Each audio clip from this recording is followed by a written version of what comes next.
And now, here's Act One of The Old Ones Are Hard to Kill. It begins with a stethoscope, a blood pressure reading, an electrocardiogram, and an altogether satisfying report on the health of Mrs. Ada Canby. Well, can't see a thing to complain about, Ada. That little congestion you had last time is all cleared up. All in all, I'd say you're doing fine. For a woman my age, you mean? The older the chicken, the tougher it is to kill. That's what my grandmother used to tell me, and she lived to be 98. Speaking of relatives, you see much of Walter. My grandson? Oh, the usual once-a-year visit. And he always comes up with the same complaint. What's that? That I shouldn't be living all alone. Oh, that big house of yours must get pretty lonely sometimes. Well, the truth is, Dr. George, I'm not alone there. You're not? I decided to take in the boarder last month. Really? I haven't written Walter about it. I'm sure he'd object to my taking in a stranger, but there's really nothing wrong with Mr. Paulson, except his health, maybe. His health? What's wrong with him? Oh, the poor man's had a terrible cold for the past 2 weeks. Won't let me do a thing for him, though. Well, where did you meet this Mr. Paulson? He answered the ad I ran. He's just back from South America. Been living in Brazil for years. He's a very nice gentleman, really. He keeps himself and tends his birds. He has the loveliest blue parakeets. You can hear them chirping all over the house. Oh, it's the friendliest sound. Well, I don't see anything wrong with what you're doing, Ada. Just make sure you don't go and catch the man's cold. There's not much chance of that. Poor man hardly ever leaves his room. Well, how much do I owe you? I'll send you the bill. I'm sure you'll forget all about it. Promise me you'll send it.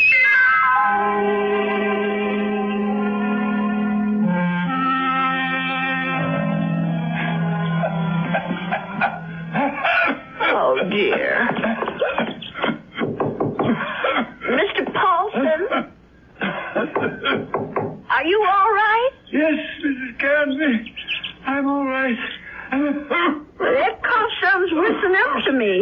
Why don't you let me fix you a little hot milk and honey? No, thank you, Mrs. Canby. Thanks very much. I'm going to try to get some sleep. Well, all right, if you say so.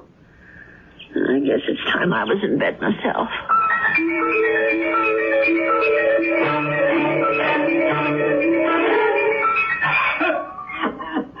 Oh, my, listen to that poor man. I wonder if he keeps his birds awake, too. Mrs. Canby, please. For heaven's sake, is he calling me? Mrs. Canby! He is calling me. I'm coming, Mr. Paulson. Oh, no. Where are those darn slippers? I'll be right there. What is it, Mr. Paulson? What's the matter? Mrs. Canby. Mr. Paulson, just look at you. Why didn't you tell me you were so sick? I would have called a doctor. No, too late now. Too late. I know a very good doctor. I saw him only this afternoon. I'll go and call him right now. No, please, listen to me. Well, I've got to get help for you, Mr. Paulson. I'm dying. Confession. Well, do you want a priest? Is that what you want? Richardson murdered 10 years ago. What? Murder. I did it. I killed him for money. I was paid. Did you hear me? Oh, Lord. Mr. Paulson, do you know what you're saying? Do you understand me? Lindell is innocent. I killed Richardson, not Lindell. Well, let me get help. You can tell them yourself, Mr. Paulson, and the police and the doctor. You tell them, please. Tell them to free Lindell. He's innocent. Tell them I'm the one who killed Richardson 10 years ago. Oh, I don't know anything about such things, and I don't want to. I did it. I killed Richardson. I did it. I don't want to hear it. Please don't tell me. Please. Mr. Paulson, Mr. Paulson? Oh, dear God, I think he's gone.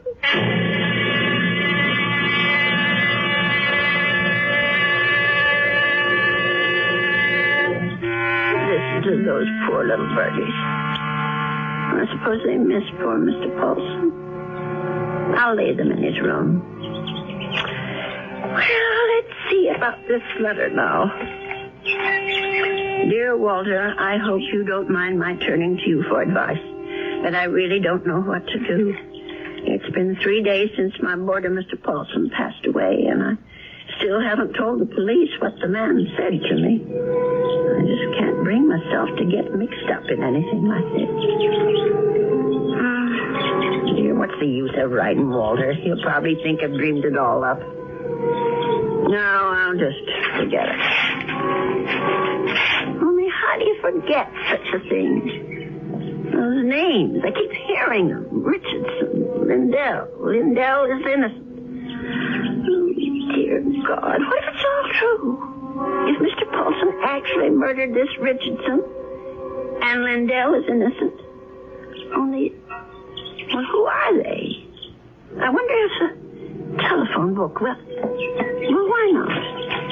Let's see. Richardson, Richard, all right. C-H-A-R-S. Yes, here it is. Oh, Lord, there's dozens of them. Well, I'll try Lindell. That wouldn't be as common, I don't suppose. Yes, here it is. There's only about half a dozen, then. Oh, my heavens. Lindell and Richardson. Both names together. Lindell and Richardson Investments. 9 Concourse 4153132. I wonder if... Well, maybe it's the only way to be sure.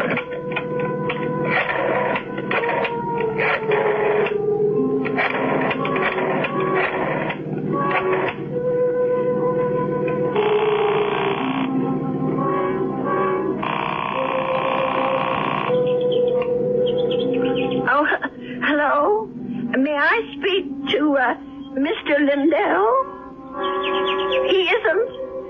Well, then what about Mr. Richardson?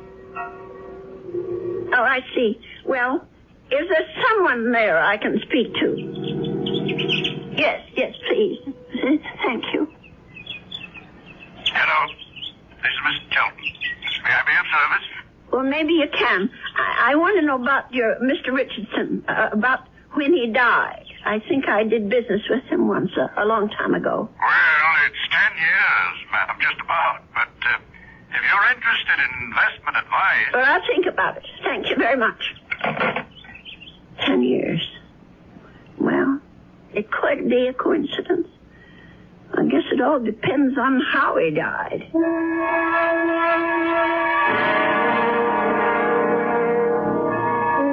Well, Mrs. Canby, please come in. Have a seat. Thank you. Well, now, how can we be of help to you? Well, I didn't come here to get help, Mr. Shelton. I came to help you, as a matter of fact. Or rather, somebody you know. Who would that be? Mr. John Lindell, the man who was supposed to have murdered Mr. Richardson. I'm afraid I'm not following you. Well, it took me all week to find out what happened to those two men, and finally I found the story in the old newspaper room down at the library about Mr. Lindell being indicted for killing his partner. But I'm sure you know the whole story a lot better than I do. Well, of course I know the story, but that was quite a long time ago, Mrs. Canby. 10 years doesn't seem so long when you're my age. Anyway, the point is that I can help your Mr. Lindell, only I can't do it alone. Did you know John Lindell? No, I didn't. Nor Mr. Richardson, for that matter. The man I knew was named Paulson. Who? I rented a room to Mr. Paulson, and he died about 8 days ago of pneumonia. I was there when it happened. Well, that's unfortunate, but... Before he died, Mr. Paulson told me something about Mr. Richardson's murder. He said Mr. Lindell hadn't been responsible, that he, Mr. Paulson, had committed it. For money. Oh, Mrs. Canby, listen to me. It was this man Lindell that bothered him. The fact that he was in prison for something he didn't do. I thought I should tell you this, Mr. Shelton, because you knew both of these gentlemen. It said so in the newspaper. Mrs. Canby, my dear woman. What? I don't know what silly story you heard, but it's completely wrong. There wasn't any question about what happened. This boarder of yours, whatever his name is, merely had an obsession. Well, just the same, I thought you could follow through on this business. Yeah. Tell the police. Because if it is true, Mr. Lindell should be freed. On evidence like that? I don't know anything about evidence. I'm just telling you what I heard. Well, never mind. I suppose I should have told the police myself. Oh, wait, Mrs. Canby. Let me put your mind at rest. John Lindell is no longer in prison. He isn't? He's dead, Mrs. Canby. He's been dead for the last 3 years. Oh. He wasn't a young man when all this happened, when he accused his partner, Fred Richardson, of defrauding him and shot him dead. He died? In prison? Even if all you say is true, that this man was Richardson's murderer, you can't help John Lindell any longer. He's beyond that. But his name, don't you want to clear his name? Have you any proof? Any living witness? Just myself. Forget it, Mrs. Canby. That's my advice to you. The old wound is healed. Don't reopen it. Oh, well, it troubles me so. I haven't thought of anything else since it happened. Perhaps if I saw a minister, if I had some advice from a man of God. Mrs. Canby, now you've said something. Now you've shown me the way. That's where our answer lies, dear woman, in prayer. Mm-hmm. In the forgiveness of our dear Lord. Will you pray with me, Mrs. Canby? Pray? Here? Why not? God is everywhere. Please, join me. Dear Lord, tell us what to do. Give us your divine guidance. Show us the path to righteousness. Mr. Shelton, Help us, O Lord. Help us to understand. Teach us to forgive the sins of others and to forget them. To forget. I feel much better now, Mrs. Canby. Do you? I'm not sure. Let us turn this matter over to God, Mrs. Canby, not to the police, but to the Lord. It's in his hands now. Don't you agree? Well, in a way, that's true. Since they're dead now. All of them.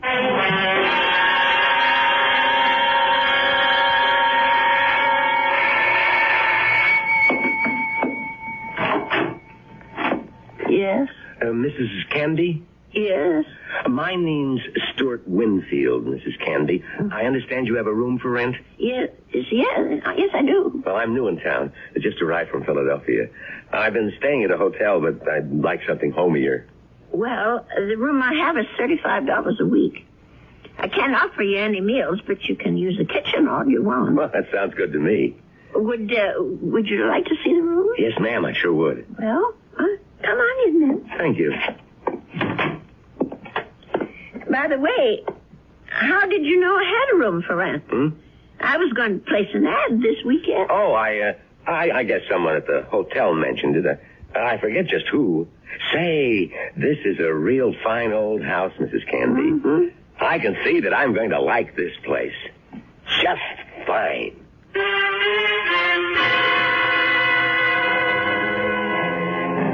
And so Mrs. Canby has a new boarder.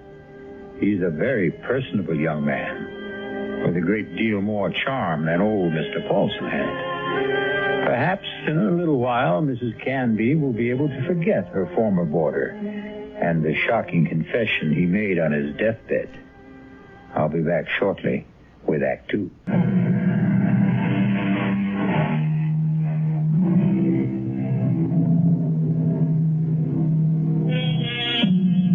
Stu Winfield took no time at all to make himself at home in Ada Canby's big old house.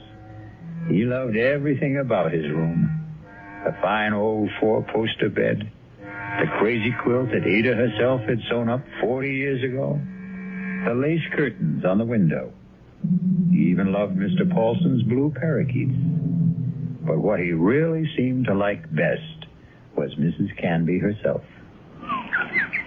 Just take me 2 minutes to get these clean sheets on the bed. Here, let me give you a hand. No, I can manage. I've been making this bed for almost 50 years. 50? You've lived in this house that long? Moved in here when I got married back in 1919. My husband David bought it for us. Our only son Ralph was born in it. And you've lost them both? Yes, they're both dead, but I haven't lost them. Oh, yes, I understand, Mrs. Canby. I guess I feel that way about my mom. Your mother's dead? Yes, she died when I was 2. Oh. Listen, Mr. Winfield, are you sure you want these birds in your room? I could take them to the parlor if you want. No, I think they're great. I think everything's great about this house. But there is something you can do for me. What's that? Would you mind not calling me Mr. Winfield? Oh? That's what they call my father. My name's Stuart. Well, all right, Stuart.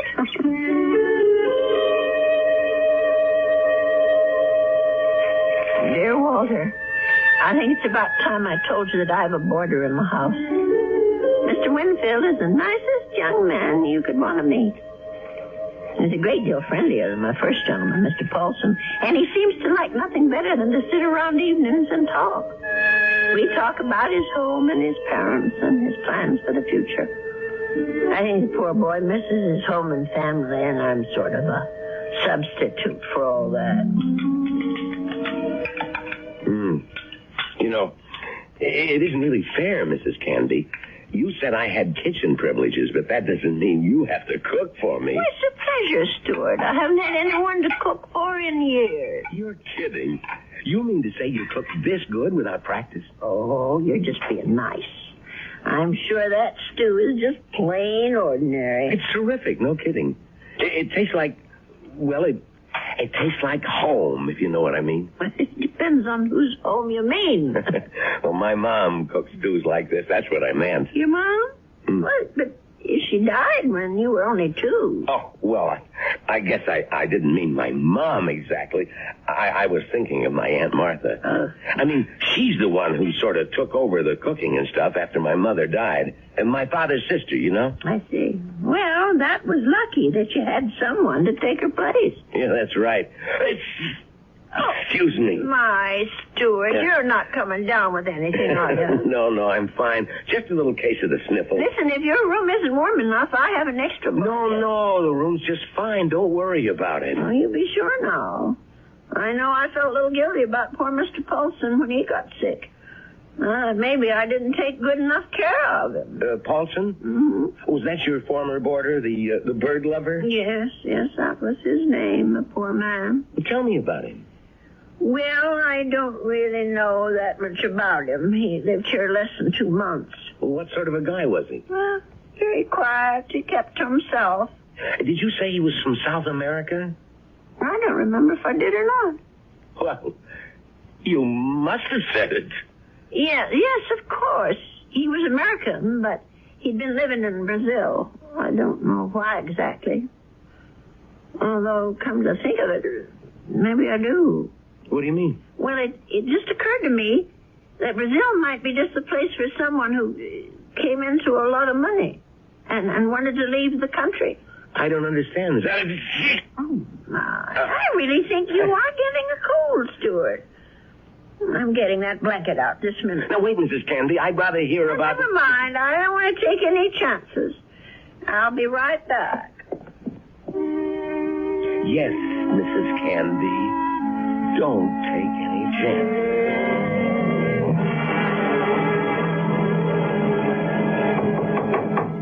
Stuart? Yes? Come in. I brought you a tray, Stuart. Oh. No, you shouldn't have gone to all that trouble, Mrs. Candy. Wasn't the least bit of trouble. Besides, you've got to have some supper. Feed a cold and starve a fever. That's what I mean, I was going to come out to the kitchen and get myself a sandwich or something. You didn't have to bring it to me. Oh, look at that. Is that roast chicken? Well, that's what it's supposed to be. I hope it tastes all right. Noodle soup with dumplings. Mrs. Candy, you're spoiling me rotten. Do you know that? Yeah, I just thought it'd be a good idea if you stayed in bed and took it easy. You weren't planning to go out tonight, were you? No, I was just going to stay in and read for a while. Maybe watch television. Oh, that's good. Here, I'll just set this tray down.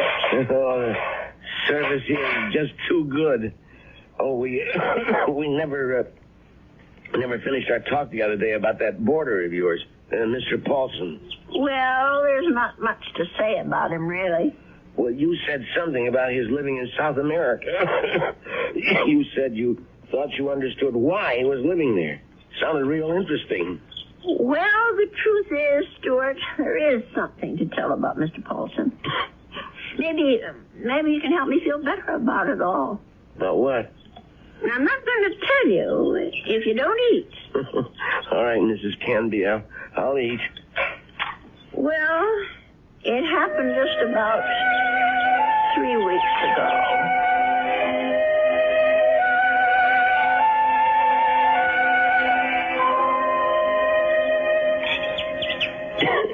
You know something, Mrs. Candy? That's about the best roast chicken I've had in years. I'm sure I spoiled your appetite with all my chatter. No, that was a really interesting story. But what do you think of it all, Stuart? No, the killer is the man who hired Mr. Paulson. Don't you see?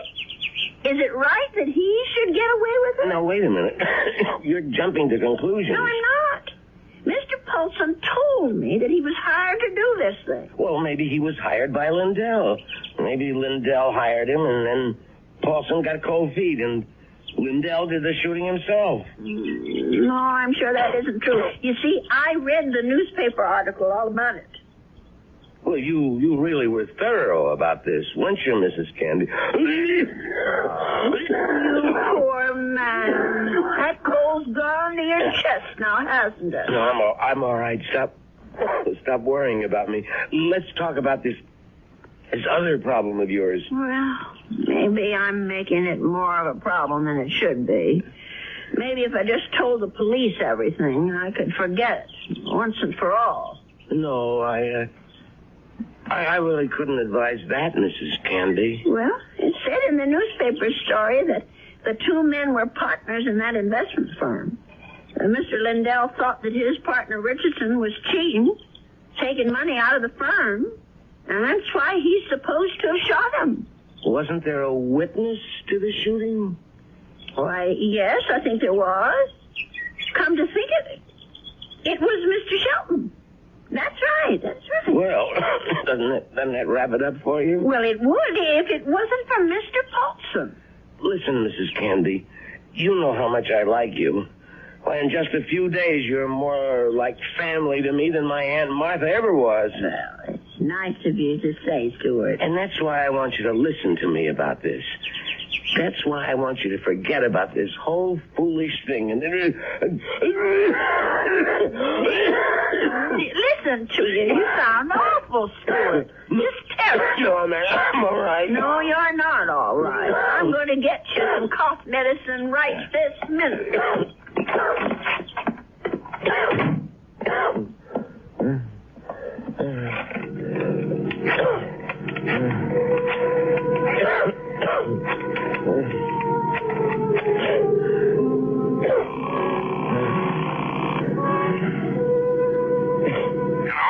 Mr. Shelton, it's me, Winfield. Well, what's happening? I think I better stick around for a few more days, Mr. Shelton. The old lady's beginning to get fidgety, if you know what I mean.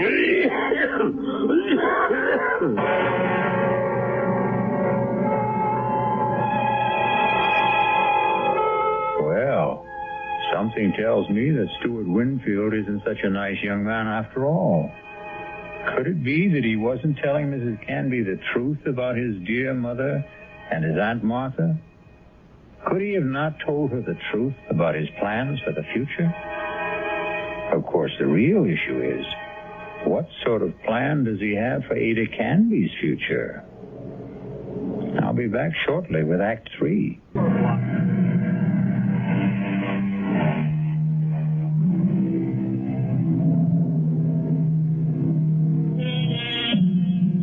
Poor Mrs. Canby. She isn't sleeping well tonight.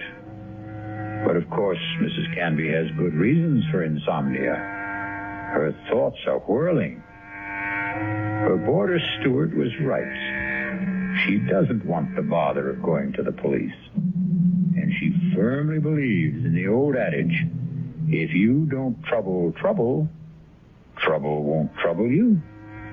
But still... Oh, my. I'm just never going to get to sleep tonight. Poor Stuart. He's still coughing. I'm sure that room is just too drafty. I never should have let any boarders in until I got the windows fixed. Oh, dear. That poor boy. I'll never forget the terrible night Mr. Paulson was coughing so badly. Huh? And the way he looked, all gray and shrunken. If only I knew he was so sick. No, if only he'd never even come to this house. Mrs. Canby, I killed Richardson. I did it. Do I ever forget the sound of that man's voice? Lindell is innocent.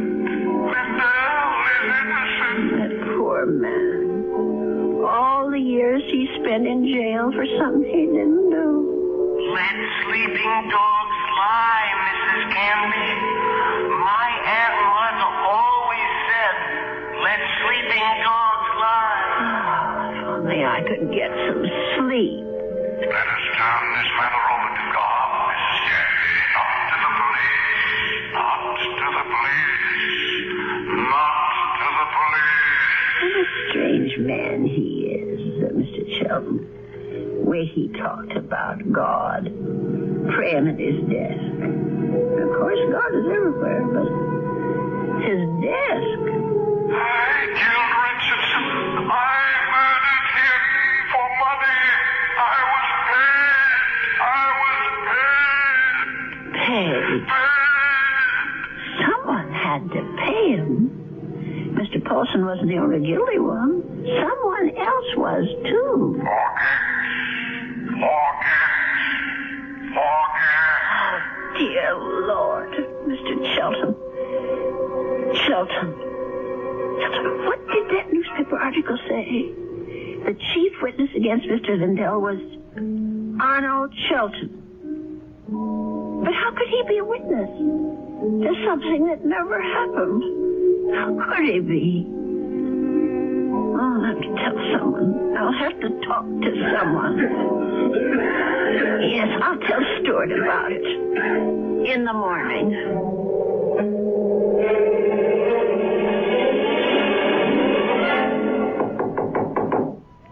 Stuart, are you awake? Yes, I'm up, Mrs. Canby. Come in. Oh, no. Now, don't tell me I'm getting breakfast in bed, too. Well, I know you had a terrible night last night, Stuart. You were coughing much worse than ever. I guess that medicine wasn't very good. Sorry I kept you awake, Mrs. Canby. No, that wasn't your fault. No. Something else kept me up. What was that? Oh, my mind, I guess. Maybe I should say my conscience. Oh, that sounds serious. But it is something serious, Stuart. Well, I might have let a man get away with murder. No, it's even worse than that. He did something worse than murder. You're talking about Paulson again. No, I'm talking about the man who hired Mr. Paulson. He didn't just have that man Richardson shot.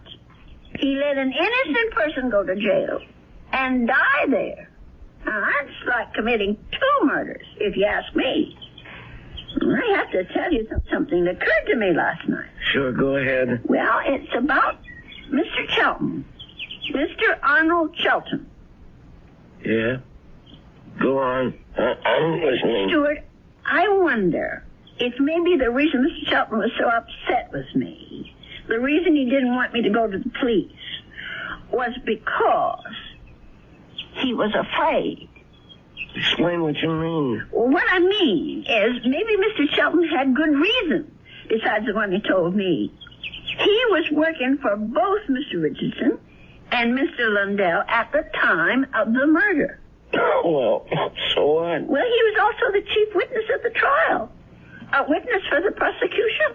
But he saw the shooting, didn't he? But that's just the point. He saw Mr. Lindell shoot Mr. Richardson. Well, that's not what you told me last time. I mean, that he was an eyewitness. No, that's right. He didn't actually see the shooting. He was miles away when it happened. I don't quite remember the details. There was something about a phone call, maybe? Yes, that's what it was. He claimed that Mr. Richardson was talking to him on the phone when Mr. Lindell showed up at his apartment. He said that Richardson cried out something about Lindell having a gun. And then he heard the shot. But how could that have happened if the gun was fired by Mr. Paulson? If, Mrs. Canby, that's the big little word, isn't it? If. But don't you see what I'm saying, Stuart? Arnold Sheldon had the most to gain. Gain? From what? From both these men leaving the firm. That'll leave the whole thing to him. All those customers, all the investments he handles, all the commissions, or whatever they call it. Are you accusing this guy Shelton of being the killer? Yes. It's the only answer, Stuart. Well, look, if that was the case, the police would have figured it out. But they didn't. There was nothing in the stories I read that pointed any suspicion at Mr. Shelton. I don't suppose it even occurred to them. And now, the company is all his. You don't call that evidence, do you? Well, then why didn't he let me go to the police? Why did he try so hard to talk me out of it? That man was praying to it. He was taking the name of the Lord in vain. Oh, I'm sorry, Stuart. I'm so sorry. I won't bother you anymore. I know what I have to do anyway. Mrs. Candy. I won't Wait. be gone long, Stuart. No, wait. But the minute I get back, I'm going to call Dr. George and ask him to come over. You're sick. Never mind the doctor. Are you calling the police? No, I won't call them. You're right. I don't want them tracking mud in my parlor. I'm going down to the station house and talk to them. I'll get dressed now and go straight there. Please think about what you're doing. I'll tell them what I know, and they can do the rest. Now, you try to eat something, Stuart. Please. Mrs. Candy.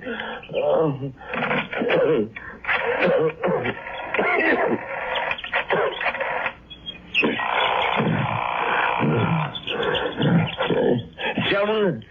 What is this, Winfield? I told you not to call me at the office. It's an emergency. You sound terrible. What's the matter with you? I'm sick. Only you're going to be a lot sicker. What are you talking about? The old lady. I can't stop her. She's decided to talk. What? She figured it out.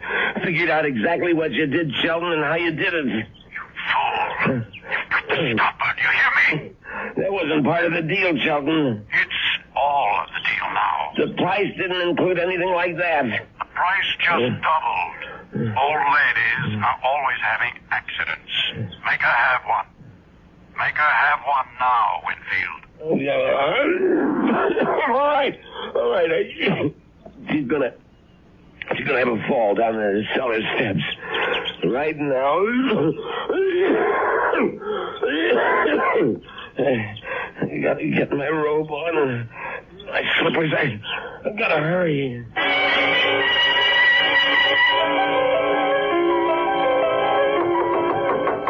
Stuart? Is that you? Open up, Mrs. Canby. Heaven's sake. Stuart Winfield, what are you doing out of bed? Now, you go right back there this second. I gotta talk to you, Mrs. Canby, before you go to the police. Just listen to you. You're all winded. You can hardly talk, Stuart. Now, go back to bed before you catch pneumonia, too. Now, don't go, Mrs. Canby. It would be better if you never went to the police. Better for you. Better for me. For you? I don't understand. Well, then I wouldn't have to hurt you, Mrs. Canby. That's what I mean. I wouldn't have to do anything bad to you. Stuart, what in the world are you talking about? Come on, old lady. You're smart, all right. You really think things through. So now, think a little harder. You knew? Stuart, you knew about Mr. Paulson? That's right. That's how you knew my room was so rent, because Mr. Shelton told you. Now you're getting there, Mrs. Canby. That's why you rented it. That's why you were sent here. Just to watch you, Mrs. Canby. Just to see that you stayed sensible. Mr. Shelton did. I was hoping you'd never change your mind about calling the police. I didn't want this part of it. This isn't the part I like. Let me go. Just relax, Mrs. Canby. Just take it easy. Please, Why, you're as light as a feather, Mrs. Canby. Just like my Aunt Martha would have been if I had an Aunt Martha. Please, let me down. Please. We've got a date now, Mrs. Canby. Let me go. Don't put up such a fight, Mrs. Canby. I'm sick, remember? Just shut your eyes. Please, shut your eyes and don't look down. Those stairs. Shut your eyes.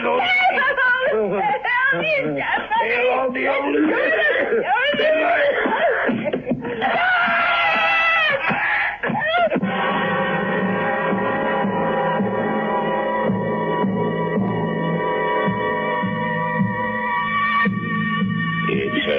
It's all right now, Ada.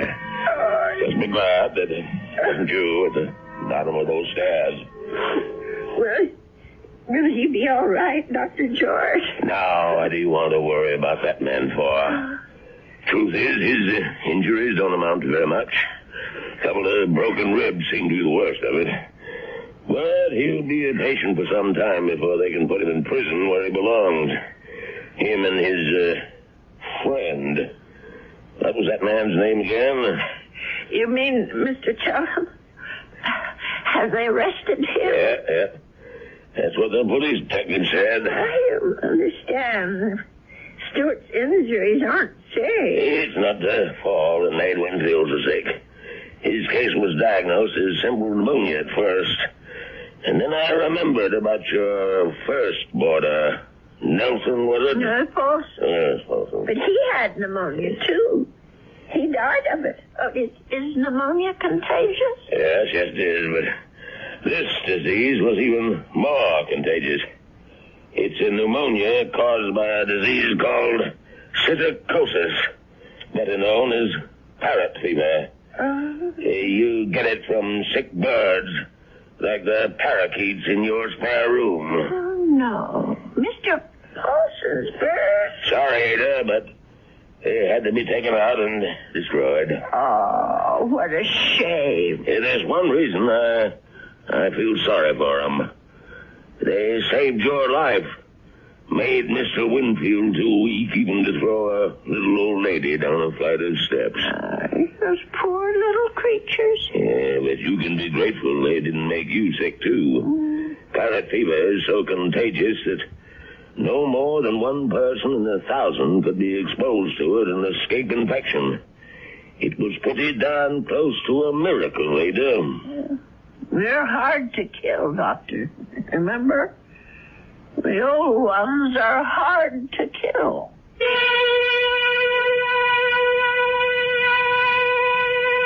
They say that people are living longer than ever before. And when we look at Ada Canby, we can understand why. She's a tough old lady. So tough she could withstand the threats of man, beasts, and bird. So let that be a warning to all those who think that our senior citizens are easy prey for crime. Watch out. They may turn the tables on you. Or the stairs. I'll be back shortly.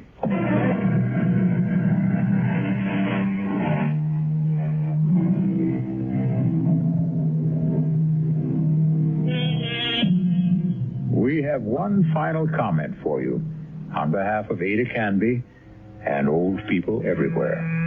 There's a saying, there's no fool like an old fool.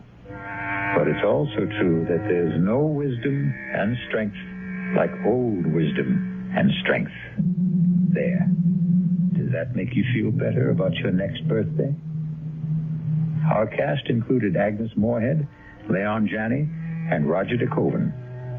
The entire production was under the direction of Hyman Brown. This is E.G. Marshall inviting you to return to our Mystery Theater for another adventure in the macabre. Until next time, pleasant dreams.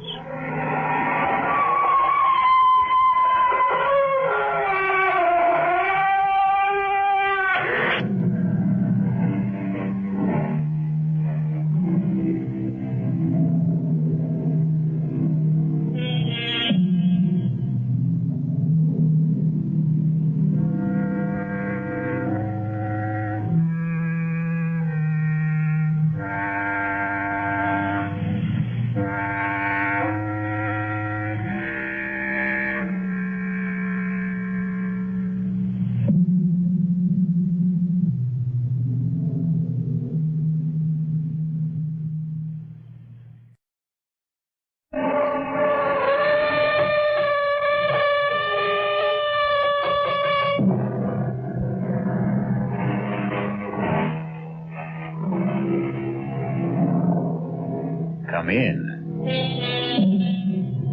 Welcome. I'm E.G. Marshall.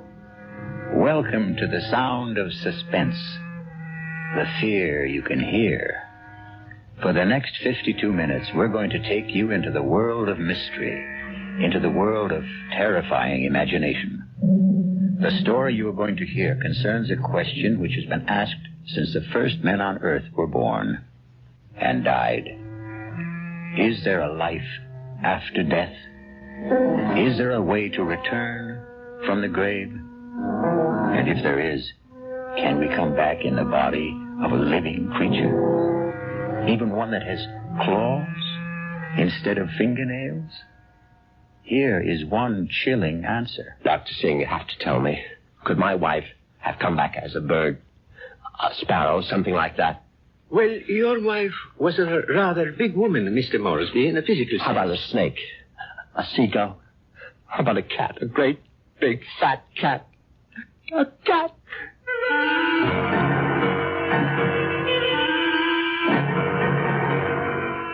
Our mystery drama, The Return of the Moresbys, was written especially for the Radio Mystery Theater by Henry Slessor and stars Patrick O'Neill.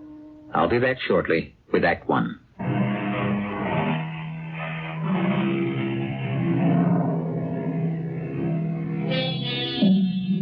Now here is Act One.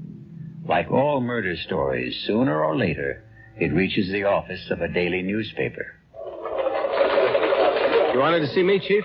You bet I want to see you, Prouty. Come in and shut that door. I bet I know what it's about. That story I filed on Richard Moresby, right? I got a flash for you, Prouty. This is a newspaper office, not a fiction magazine. You take this story of yours and see if you can sell it to Weirdo Digest or something. But get it off my desk. Now, wait a while, Max. I know it's offbeat, but I thought I handled it with a kind of a light touch. Stories about murder can't be handled with a light touch, not on this paper. But it's accurate. I mean, this is exactly what the guy Moresby told me, just before he died. Well, he must have been out of his head. He asked for somebody to hear his story. That's how I got to meet him. I was at the hospital covering that subway accident. Now, that story made sense to me. Nothing but nice, clear facts. But this nonsense... Please, let me tell you about this guy. Maybe you'll change your mind. All right, what about him? Well, for one thing, he was a real distinguished-looking guy. The only thing peculiar about him was his eyes. His eyes? Yeah. They were the palest blue eyes I ever saw in a man. They weren't really blue at all. They're like silver. Big deal. So he had silver eyes. And when he started to tell me about himself, well, I just had to hear the whole story, Chief. Yes, I was born in You read London, it, too. but my family moved to the States when I was young. They didn't improve much on the climate when they did. We lived in Vermont. I don't think I was ever warm enough until the age of 24 when I moved to Southern California. I lived on beaches. A superb swimmer, a superior surfboarder, and a terrible bum. It was on the beach at Malibu that I met the woman who was to become my wife. Her name was Una. She was as pale as a gardenia with bones. Una had more bones than any other woman I've ever met. Lovely day, isn't it? I beg your pardon? I said it's a beautiful day. I don't think I've ever seen the ocean look prettier. Frankly, the Pacific always looked a little muddy to me. I wonder if that's what Balboa said when he first saw it. Well, he probably said, what a great place for surfing. Ah, I see you have a surfboard. Yes, as a matter of fact, I think I see a wave that I like. Will you excuse me? Oh, I wish I had the nerve to try it. Yeah, you really should. Well, bye now. Maybe I'll ask my chauffeur to teach me. I'm sorry. What did you say? Charles, my chauffeur. He's very good at sports. Come to think of it, that wave doesn't look so good after all. By the way, my name is Richard. Richard Morstan. How do you do? My name is Una.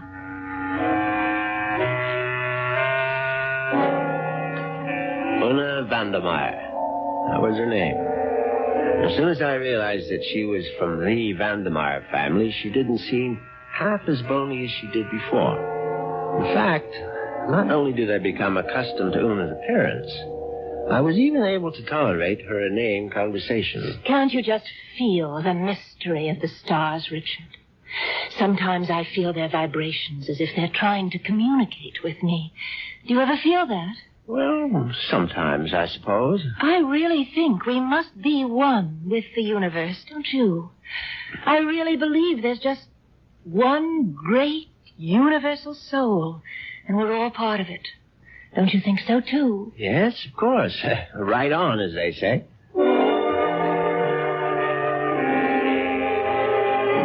You see what I mean? She talked that way all the time, from the first day of our honeymoon. Well, it was a fine honeymoon just the same. It lasted a whole year on the beaches of the Caribbean, on the French Riviera. I got browner and browner. Una got freckles. Finally, we returned to our home in Los Angeles and settled down to a quiet, comfortable marriage.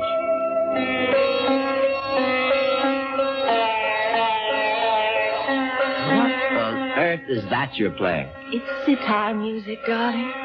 Oh, it's just so spiritual. What made you buy the record? No, Dr. Singh recommended it. Who? Dr. Singh, at the Temple of Metapsychosis, you know. The Temple of what? Metapsychosis. I told you about joining the temple last week. Oh, Richard, sometimes I think you don't listen to me. Now, as you may know, Southern California abounds in quasi-religious organizations. And she'd gone through a number of them without discovering the universal soul at any of their altars. Darling, please come to one of Dr. Singh's lectures. He's such a magnificent speaker. He emits such vibrations.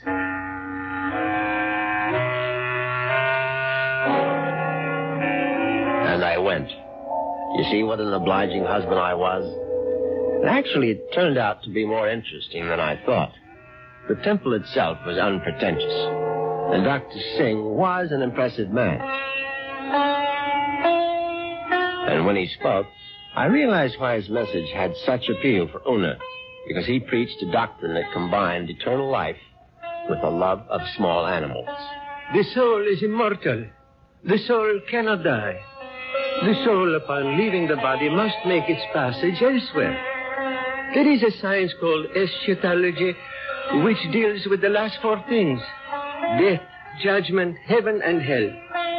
It is the most ancient of all sciences, and from its wisdom has come the inescapable certainty of the transmigration of souls. Yeah, I know it's a bit weird, but stay with it. And where does the soul go? According to the wise men of all generations past, the soul departs from the mouth of the dying. It is, consequently, a small thing. A bird, a snake, a mouse, a dove, or a hawk, a dog, a cat, an insect. For these small creations of God are empty vessels placed upon earth for only one purpose: to house the departing souls of humanity, so that they need not wander forever in a trackless eternity. Yeah, it's pure rot, of course. But that's what the man said. And Una sat there and believed every single word. Oh, wasn't he marvelous, Richard? Isn't it wonderful that the soul never dies? That we can all come back as little animals? I'm not sure I want to come back as an animal. But you'd still be you, Richard. Oh, don't you see?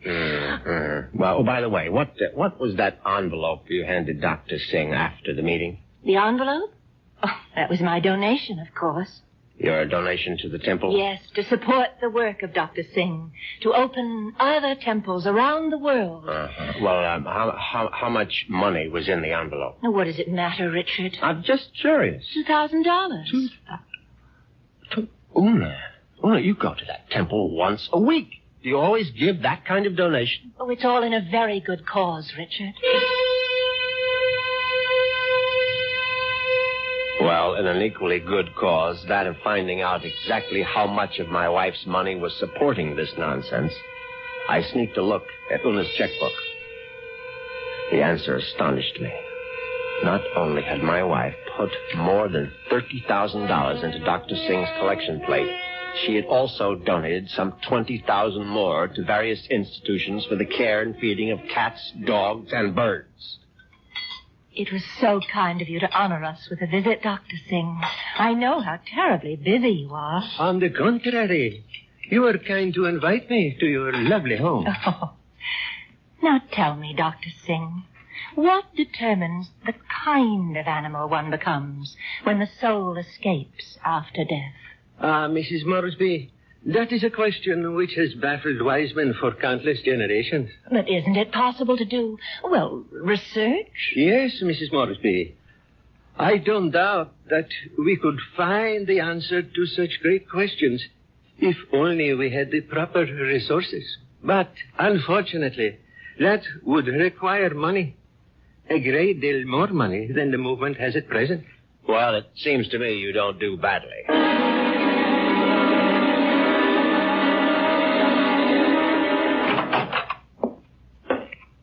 Well, there you are. Hello, Richard. Where have you been all morning? Right here, in my little sewing room. Don't tell me you were sewing. Oh, don't be silly. Actually, I've been composing something. A letter? Oh, something more important than that. Richard, do you realize that I have no last will and testament? Well, why should you? Healthy young chicken like you. I can't call myself young anymore, Richard. You'll always be young to me, darling. Oh, that's very sweet. But just the same, it's only practical to have a will. Would you read it over, Richard, and see if it sounds legal enough? Certainly. Well, let's see now. I, Una Vandermeyer Moresby, a resident of the city of Los Angeles, state of California, residing at 8 Sheridan Drive, being over the age of 21 and of sound and disposing mind and memory. Darling, this is superb. Where on earth did you get the language? Well, to tell you the truth, I copied it out of Daddy's will. The one that left you $10 million? Yes. Well, I don't see how you could go wrong. Let's see now. Not acting under duress, menace, fraud, or undue influence of any person whomsoever... And, good Lord, Una. What is it? What? You're not serious about this. Oh, about making a will? Well, of course I am. I mean, this bequest to the temple, mumbo jumbo. What's wrong with it? Now, listen, darling, I told you how important Dr. Singh's work is, but it requires money to carry it on. Tons of money. So the least I can do is to help the poor man as much as I can. But you're giving him 90% of your entire fortune. Ah, you'll still have $1 million if I go first, Richard. Isn't that enough? No, it isn't. I mean, the whole thing is ridiculous. Don't you realize that man is a fraud, a charlatan? What? Oh, for heaven's sake, Una, open your eyes. Don't you realize the simple truth? Your money won't build any temples. It's just going to line the pockets of that turbaned phony. Richard, what a terrible thing to say. Well, you told me you liked Dr. Singh, that you were very impressed by his theory of transmigration. Darling, I was only saying all that to please you. But now I'm telling you that the only thing Dr. Singh is planning to transmigrate is your money into his savings account. And frankly, I'm not going to let him do it. Richard! What are you doing? You're tearing up my will. That's right. How dare you do such a thing? It's my money, and I'll do whatever I please with it. Ona, darling, I just want you to have a chance to come to your senses. Oh, there's nothing wrong with my senses.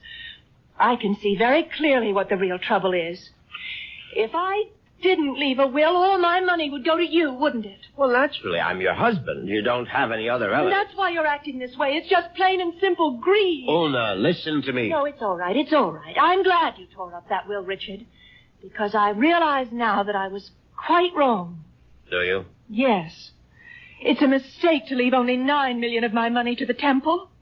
I'm going to leave all of it to Dr. Singh.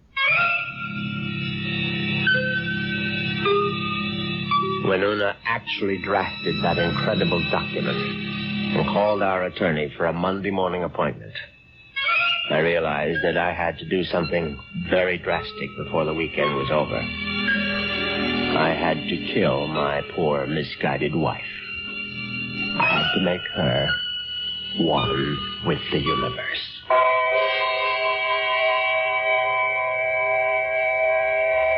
It's obvious that Mr. Moresby is going to be a very reluctant murderer. The question is, will his reluctance get in the way of his efficiency? We'll get the details when we return shortly with Act Two.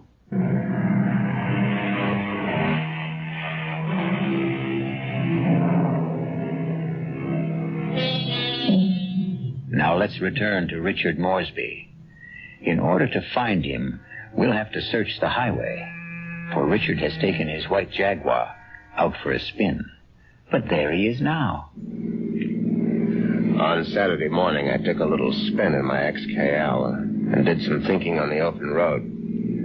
I didn't want to kill poor Una, of course. The whole idea was repellent. But on the other hand, the thought of Dr. Singh spending the fortune that was rightfully mine was even more abhorrent. However, I decided I would make one more stab at a reconciliation. Darling, may I come in? It's your living room, too. It doesn't feel like it. Matter of fact, I've felt like a stranger in this house for the past 2 days. I suppose that's my fault. Well, you haven't been exactly cordial, have you? I've hardly been home, Richard. I spent all day yesterday at the temple and all morning at the pet rest kennels. And how are all the little souls doing? You just won't stop being irreverent, will you? It's been my money all along, hasn't it, Richard? From the very beginning, you were attracted to my money. Oh, now, darling, if you thought that, you would never have married me. I didn't want to believe it.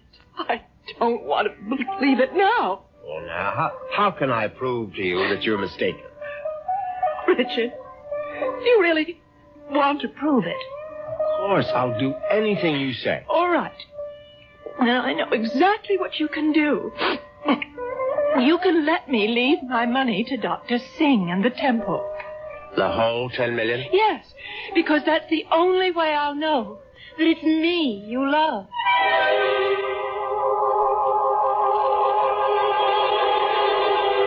Well, you can't say I didn't try. But Una's decision now left me with absolutely no alternative. I was still deeply unhappy about the necessity of taking her life. However, fate was kind to me that very afternoon. Now you're sure that you want me to continue reading, Richard? Of course, darling. Well, I'm sort of embarrassed about this part. It's a paper that I wrote myself. Something you wrote? Yeah, I wrote it this morning. I was going to show it to Dr. Singh. It's sort of a poem. It's called, yes. Snappy title. Hope I can read my own handwriting. Death has become nothing to me. Death holds no fear for me. Come, death, I welcome you. Lead me to the woods, the waters, the air above the earth. Come, take me, death. Your touch is kind. Richard? Oh, Richard, why do you look like that? Is it really that terrible? Oh, terrible. Oh, no, my darling, it's beautiful. Do you mean it? You must give it to me, Una. I must have it. You like it that much? Yes, I certainly do. Oh, Well, I'll type it up for you, Richard. No. I must have the original. No, just the way you wrote it. Oh, darling, I'm so flattered. What will you do with it? Oh, I'm going to put it in a frame, of course. And I know just where I'm going to hang it.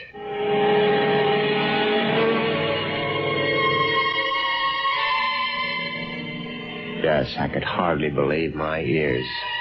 Una had written her own suicide note in her own handwriting. It was truly karma at work. Now there was no question of failure, and no longer any need for delay. Oh, what a lovely idea this was, Richard.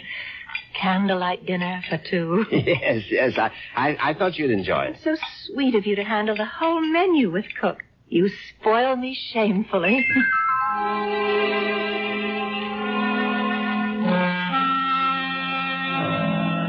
And that night, I spoiled her just a bit more by bringing hot cocoa to her in bed. Oh, Richard, you shouldn't have bothered. But I know how you like your hot cocoa before retiring, Una. You can't get to sleep without it. No, but Parker could have brought it to me. Oh, no, this is something I had to do myself. Oh. Yeah, drink it down now. Yes. I'm drinking it. Does it taste all right? Oh, it tastes just fine.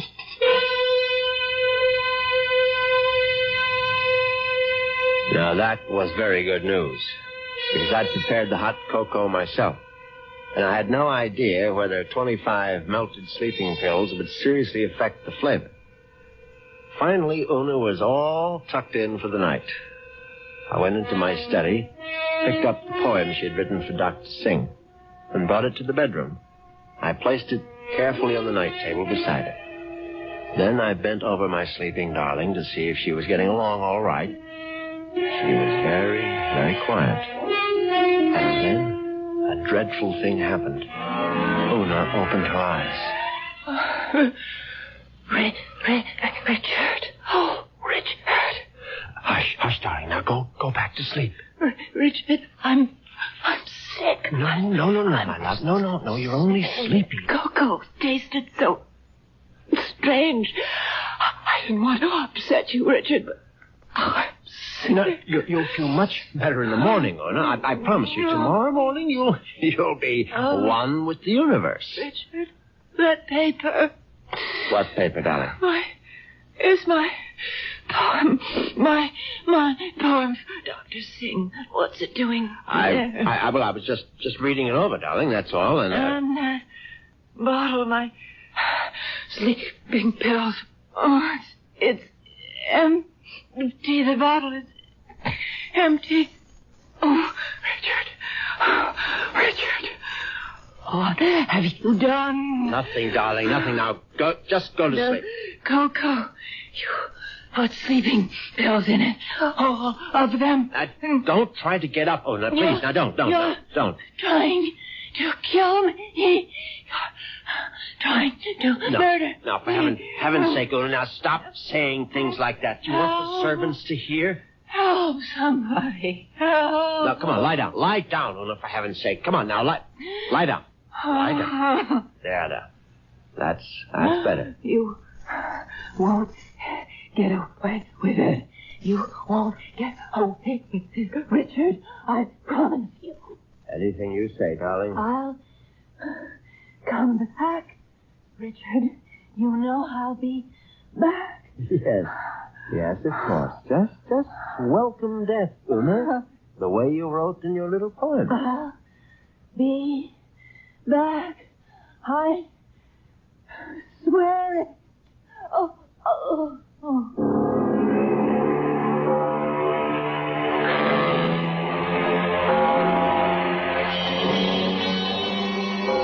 The funeral was held 2 days later. It was a magnificent occasion, of course. I gave Una a farewell that was consistent with her vast fortune. Everything was the best. Coffin, flowers, preacher, everything. Her burial place was one of the choicest bits of real estate at Forest Lawn. The only discordant note was the fact that Dr. Singh insisted on saying a few words at the service. They were familiar words, but frankly, they gave me a slight bit of a chill. The body of Una Moresby is dead, but her soul lives on. The soul cannot die. The soul is immortal. It has left the earthly remains of this woman and has sought the body of a small living thing. There it will abide until the Almighty is ready to choose its next home. Mourn not the end of Una Moresby, for there is no end. I couldn't help congratulating myself on how well everything had gone. When I called for medical attention the night of Una's death, the physician was only too ready to declare her a suicide. The police had to be informed, naturally, and they, too, agreed with the doctor's verdict. Una had died by her own hand, and she had died without a will. There was simply no question that the matter would be probated in my favor. Suddenly I realized I was not only rich, but a rich widower. What vistas opened for me? The devil! Look out, you stupid mongrel! Dog trying to get run over. I admit I was shaken up by it. It was sort of a coincidence, you know? Right after the funeral and all that.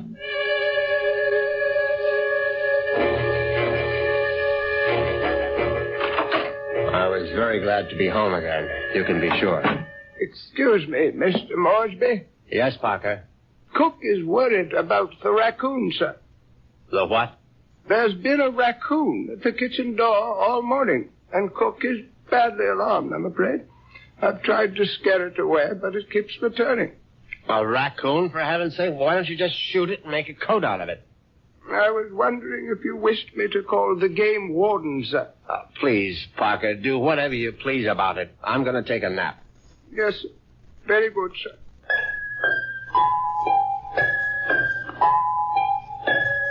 I went upstairs at once, undressed, and got into bed. It was a warm day, and yet I found myself cold. I got out the electric blanket and soon felt very cozy indeed. In fact, I felt so much better that I made a phone call.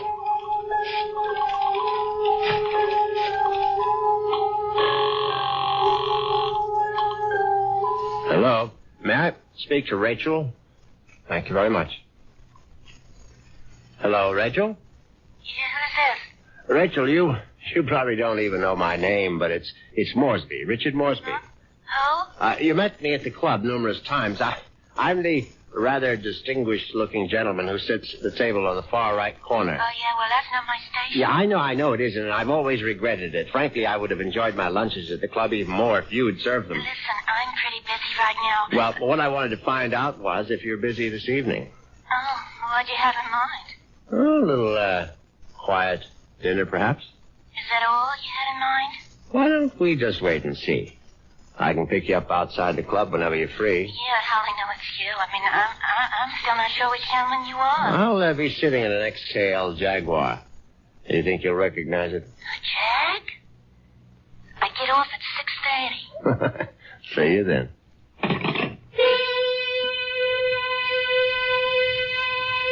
Yes, I was feeling very good now. Very good indeed. I would have drifted off into a pleasant sleep except for one thing. For a moment I thought a bomb had gone off in the room. Then I realized it was nothing more than a bird. A foolish sparrow had dived in headfirst into the plate glass window of the bedroom and now lay stunned on the carpet.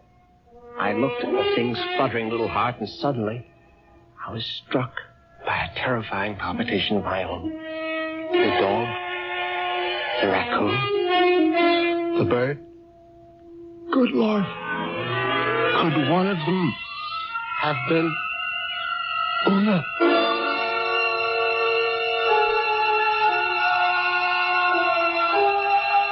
Has Una Moresby returned from the grave? Nonsense. Such things don't really happen. But perhaps we should reserve judgment until I return shortly with Act 3.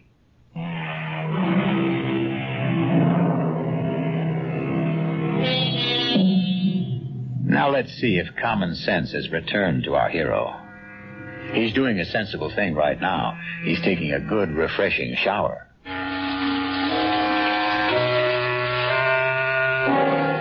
By the time evening came, I was feeling better. All my peculiar notions about Una's animal reincarnation seemed ludicrous as I stood in front of the shaving mirror. I thought about the delicious young woman that was waiting for me at the club. I'd admired Rachel's way with a tray for months, but ever faithful to my wife, I hadn't done more than gaze from afar. But now, things were going to be different. Yes, who is it? It's Parker, sir. Yes, come in, Parker. It's all right. Excuse me, sir. A bit of emergency in the kitchen. Well, what is it? A snake, sir. A what? Cook insists that there's a snake curled up in the telephone wire. Oh, that's ridiculous, Parker. Cook says it's there, Mr. Mosby. They do get into the house sometimes. Well, tell Cook she's seeing things. Tell her to stop nipping at the cooking sherry, and she'll soon stop seeing snakes. Yes, sir. What was that? I would guess it was Cook, sir. Oh, for heaven's sake, go down and see to it, Parker. I'll try, sir. But I'm not very good with snakes, sir. Well, what do you think I am, an expert?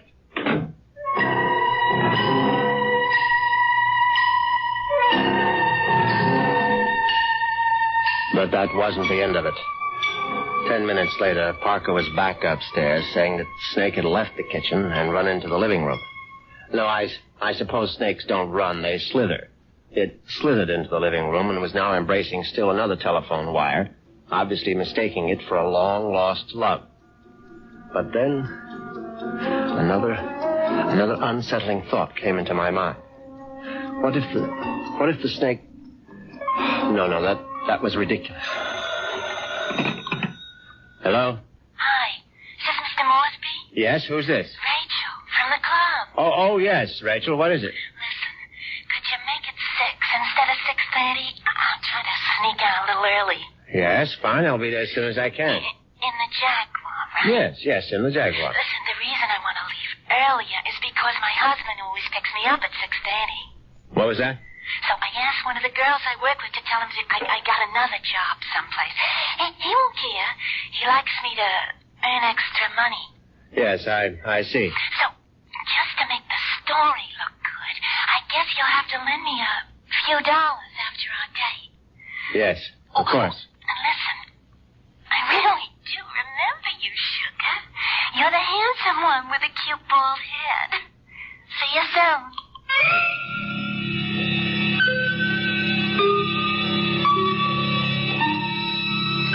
As it happens, I have a very full head of hair. But distressing as Rachel's telephone call was, an even more disturbing thought intruded. The snake was in the telephone wire. What if the snake had been trying to listen in on the extension phone? I knew the idea was absurd, but I couldn't help a superstitious shiver of dread. In fact, I was so troubled that I decided to forego my date with Rachel, the waitress. It wouldn't matter anyway. She'd be angry at some man at the club with a cute, bald head. The next day, I did the only thing that really relaxed me. I went to the beach. It proved to be an excellent idea. I stretched out on the golden sand and let the sun warm me. I listened to the waves beating against the shore. I listened to the haunting cries of seagulls circling overhead. Suddenly I was aware that the gulls which had been hovering over the water were now hovering over me. Now, instead of their cries being sad and plaintive, now they seemed menacing. I stood up hastily, but the gulls seemed to be increasing in number. I saw their sharp, pointed beaks, their raking claws. They were predators, of course. How many times had I seen them swoop into a dive and snatch up some poor fish out of the sea? And there was one seagull in particular. Its beady eyes seemed to be staring at me. No, it was my imagination, of course. I wasn't a fish. I was a man, but just the same, I found myself running down the beach. Running for dear life. And that's where I knew it was time to see a doctor.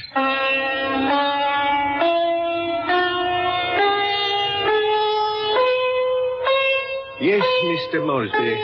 I'm very pleased that you honored the temple with your presence. I'm grateful that you're willing to see me, Dr. Singh. I realize that, well, you've had a disappointment. A disappointment? I'm afraid I don't understand. I know my wife made certain promises to you concerning her will. I believe she mentioned some modest donation. She wasn't in her right mind, of course. I mean, when she took those sleeping pills. Yes, it was very sad. I trust that she has found the peace and happiness that she sought. Frankly, that's what I wanted to talk to you about. I mean, about whether you really believe that my wife is, well, that she's some kind of animal right now. But of course I believe it, Mr. Moresby. I don't merely believe. I'm positive. When your wife passed from this world into the next, her soul made its escape. Yes, I know how it goes, but what I'd really like your opinion about is what sort of animal do you think she might be now? I told you, Mr. Moresby, we have no way of knowing. But can't you take a guess? I mean, you said it might be influenced by a person's karma. Am I quoting you right? Yes. The kind of person she was in life may well determine the kind of animal she is now. Your wife was soft. Your wife was gentle. Your wife was independent in spirit. Now, what animal does that remind you of? I don't know. I can't think. Then go home and think about it, Mr. Moresby. Go home and try to be one with the universe. I went home, and I tried to be one with the universe. Now, when that didn't work, I tried being one with a bottle of scotch. I was still in the library, asleep in the big leather chair, when I heard the noise in the cellar. I simply had to investigate. I looked into the cellar and found that one bare bulb wasn't enough for a thorough search. I found a flashlight and went down the cellar steps. At first there was nothing I could see. But then, there's an empty oil can. Swiftly, my flashlight picked out the culprit. At first, I thought it would turn out to be a mouse, but instead, it was a large, white cat. I don't like cats. I never have. Skulking, cynical creatures. When the beam of my flashlight hit it, the cat froze. I saw it was an alley cat. Its fur shaggy, its eyes baleful in the light. It was fat, and yet it was bony, too. I said scat, but it didn't scat. Instead, it started to walk toward me. And I knew for certain what Dr. Singh had meant. I knew for certain I was looking at the reincarnation of my wife. As soon as that hideous apparition howled at me, I made a cowardly dash for the cellar door. Once I was on the other side, I remembered the hunting rifle that Una had given me for Christmas. It stood unused in an upstairs closet. I found it. I loaded it and brought it back to the cellar. I hadn't fired a rifle since boyhood. I stood on the top of the stairs with my flashlight, picked out the ghostly white form of the cat. I put down the light, raised the weapon, and squeezed the trigger. The report was deafening, but the recoil was worse. My precarious balance on the top step was lost. I fell to the bottom.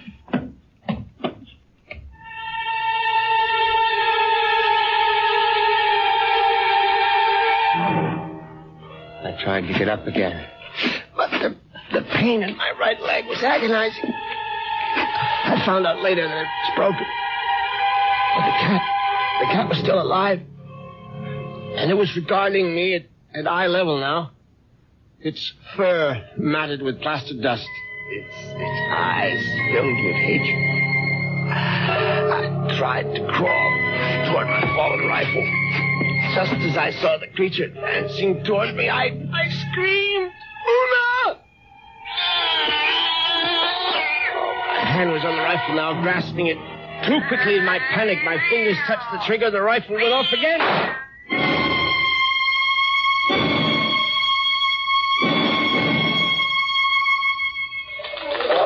Well, that's how Moresby ended up in the hospital, Chief, with a broken leg and a bullet in his hip. And then he died.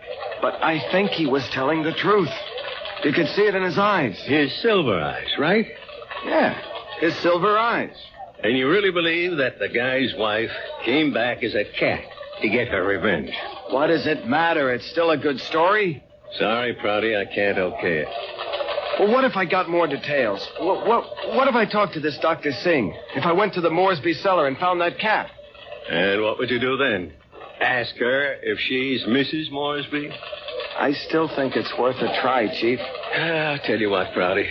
What are you doing for lunch? I hadn't thought about it. Well, think about buying my lunch. You? There's a pretty good restaurant right around the corner where the Moresbys live. Now, we can get a bite there and then check out that cellar.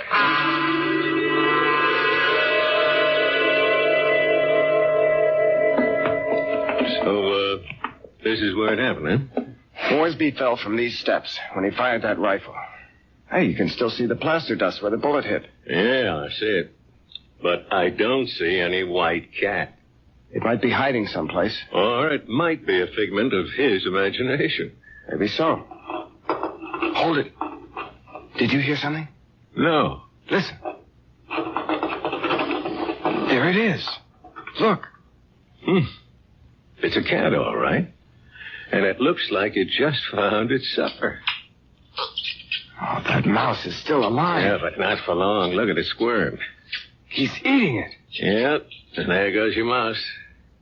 Oh, my God. What's the matter, Prouty? Never see a cat eat a mouse before? Chief, did you see that mouse? Sure I saw it. But didn't you notice something? Like what?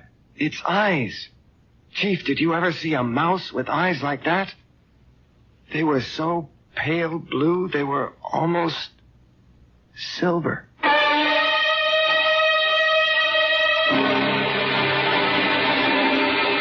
And so the cat and mouse game comes to an end. But according to Dr. Singh, there is no end. Perhaps Richard Moresby will have his turn next in another afterlife. I'll be back in a few moments.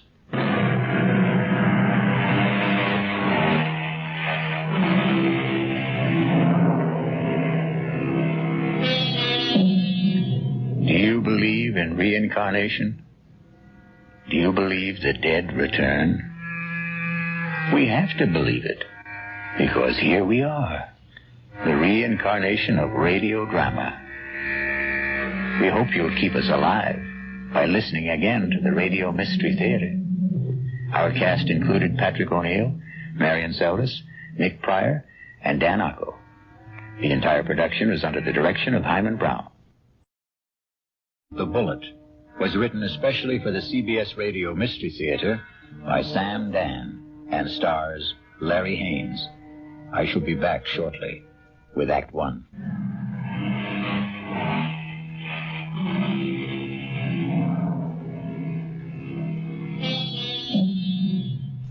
It's a quiet little bar, Paddy Noonan's, and Jerry Price stops there every evening on his way home from work.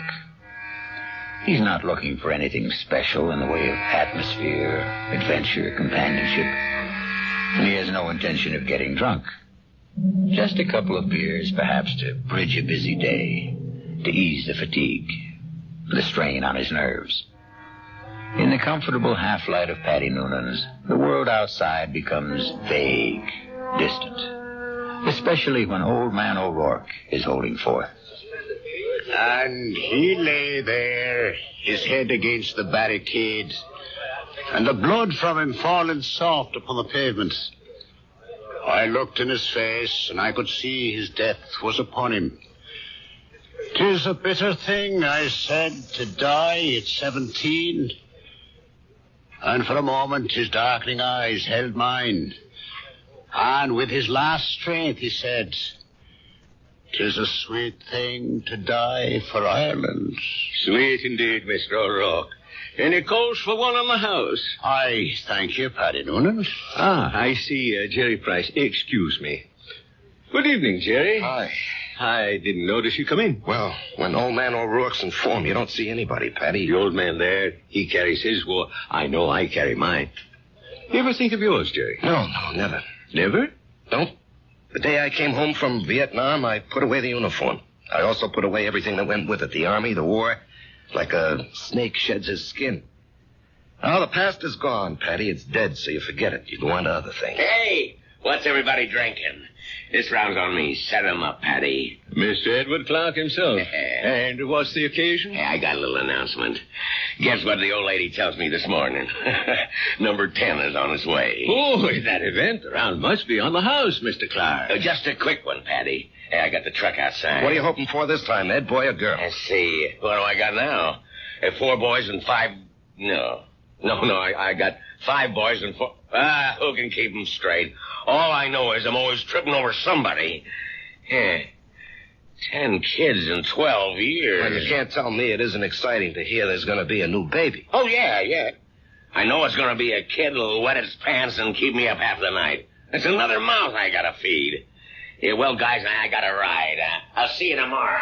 You know, Betty, it's funny. People who don't want kids, can't stand kids, can't afford them, can't raise them, they can't help getting kids. Whereas, guess there just isn't any justice in this world. Well, there may be no justice, Jerry, but there's always hope. How long have you been married? Right after I got out of the army, it'll be 9 years. A fellow used to come in here, and they were married 15 years before they had their first. Am I really out of the army 9 years? Tell me, Patty, you're an old philosopher. Where does it go, huh? Down the hatch and try another. Yeah, don't mind if I do. Oh, wait on a paying customer first. Where? A fella standing at the end of the bar. What are you saying, Jerry? There's nobody standing at the end of the... In the brown hat and a raincoat. Now, Jerry, what are you saying? I know. That's Paul. Tell me what's the matter, Jerry. Paul. Jerry, listen to me. There's no way. Paul. Hey, he was just standing here. Where'd he go? Where is he? Jerry, where is who? Are you all right, Jerry? Yeah, I'm all right. But I saw him. Who? Oh, a guy I was in the army with. The two of you. Were you close? He was my buddy. Well, when was the last time you saw him in person? The night he was killed. Have you ever seen him again? Like you thought you did just now? No, this is the first time. Well, maybe you need a rest, Jerry. Hattie, why now? Why tonight after all these years? Well, you say you saw him last the night he died in battle. Well, the sight of him dead must have stayed with you always. But that's not how I just saw him, Patty. He wasn't in uniform. He was in civilian clothes. You might have pictured him as he looked at a happier time. I never saw him in civilian clothes. We met in the army. And, Patty, I didn't see him as he was then. We were both kids, about 20. I saw him the way he'd look today, about 30. His face was more mature. Jerry, are you sure he's dead? He is dead, Patty. I just saw him. I know I saw him.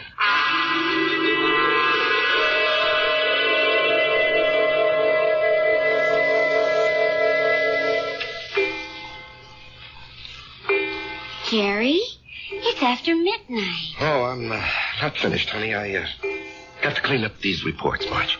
Honey, a new rule has just been passed in this house. All paperwork shall be done in the daytime. Marge, I have to call on customers. Be reasonable, huh? Am I the kind of wife who makes idle criticism? No, indeed.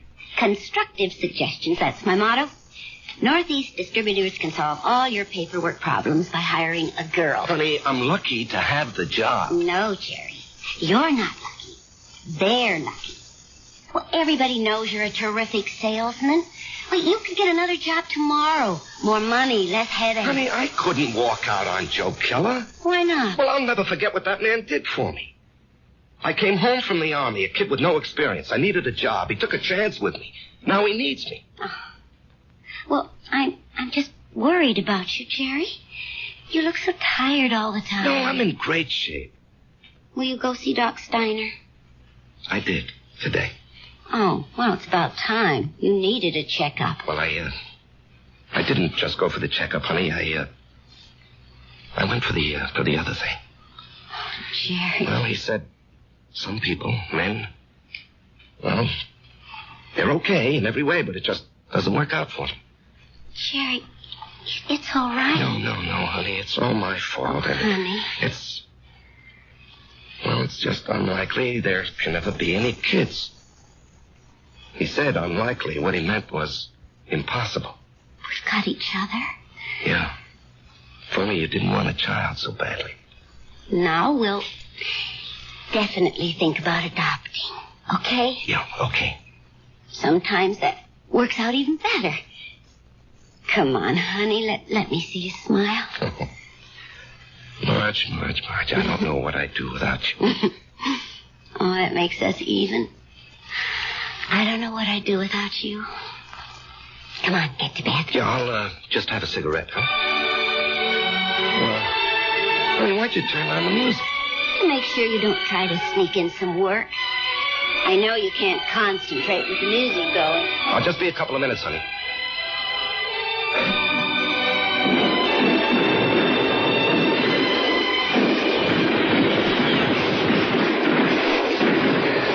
Halt!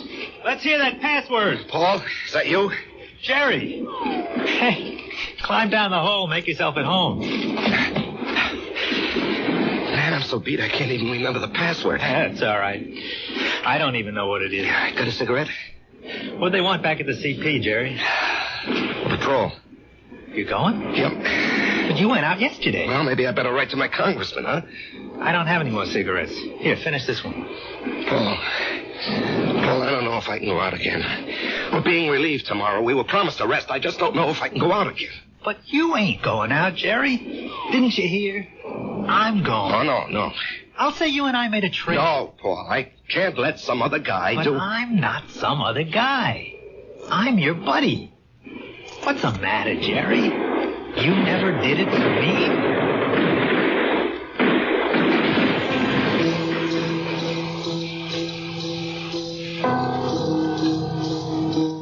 Can I have a drag on that butt, Jerry?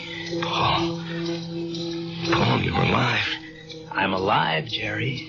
I'm here with you. In your living room. No, you can't be here. I went out afterward. I found your body. I carried it back. Maybe it wasn't you. It was me. But you were dead. You were killed. Yes, Jerry. I was killed. Jerry, will you turn that radio off and come to bed? Marge, he's here. Who's here? Can't you see him? Jerry, I don't see anyone. Paul, why can't she see you? She will. They all will. When? Later. I have to go now, Jerry. No, Paul. Paul, tell her. Jerry. She'll think I'm crazy, Paul. Paul. He's gone, Marge. He's gone. Jerry, honey, what's going on here? Marge, he was here. He was right here. Now, you got to believe that. I'm not drunk, and I'm not crazy. I believe you. I believe you, Jerry. Now, here, just sit down. Don't do anything. Don't say anything.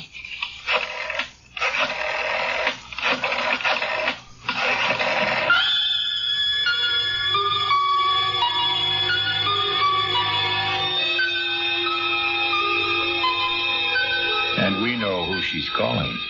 But can a doctor help what ails Jerry?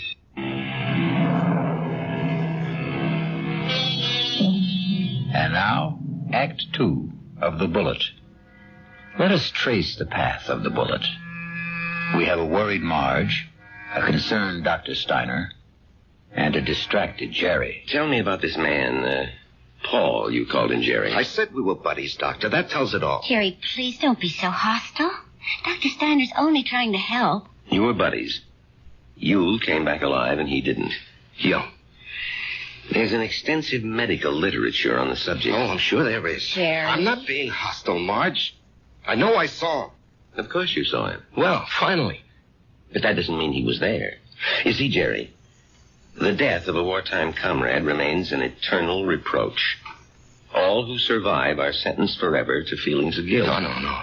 Doctor, the wars are fought by kids in foxholes. The literature is written by doctors and authors. That's hardly fair, Jerry. I'm the authority on war, Doctor, because I was a kid in a foxhole, and I don't feel guilty about my buddy. You don't? No. Tell me why. Oh, you wouldn't believe it. Try me. All right. You see, there's a bullet, and it's designed especially for you. And if it's your bullet, it'll find you no matter where you are. You can't evade it, you can't avoid it. It was meant for you. It was meant to be. You and the bullet. Both of you were dust, originally. You were dust because the Bible says so. And the bullet was also just dust in the ground. Well, that bullet was mined and refined and cast into metal. It was shaped into a slug and joined with a shell. It was one of billions of bullets, but it was yours, all yours. And at the right time, there'd be a tremendous explosion of gases in a narrow chamber. And the bullet would be torn loose from the shell case and spun around the grooves of a gun barrel and hurled through space. This is the bullet you don't hear. You don't hear it, Doctor. You don't hear it whine past your ear or ping off a rock or thwack against a tree. That's because it's your very own bullet. It's coming to meet you, or you're going to meet it. It's been arranged. You see? It's an appointment that can never be broken. The dust that had become the bullet would encounter the dust that had become you. And after a while, both of you would become dust once again and return to the ground. Your original home. Jerry, I know you're overworked, you're overwrought, you're overtired. I keep telling him to slow down. Okay. I know I'm under a strain. I know I'm working too hard, but what can I do?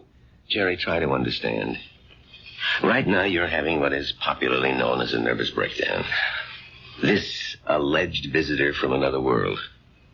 I say he's an illusion. I say you have subconscious feelings about him which you're not aware of. And I say they burst through because of heavy pressure on your nervous system. Yeah, I knew you'd say that. Prove me wrong. How? Go away. Get out from under. Rest a while. Relax.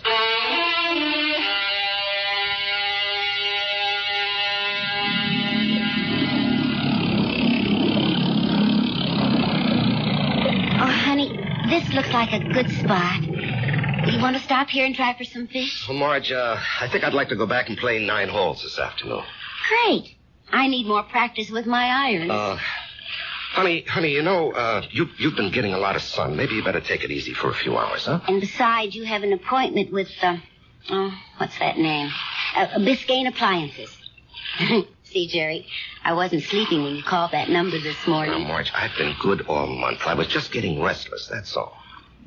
Look, they're a big chain down here. If I can open them up, I'll justify the trip. Justify? To whom? Why do you have to justify anything?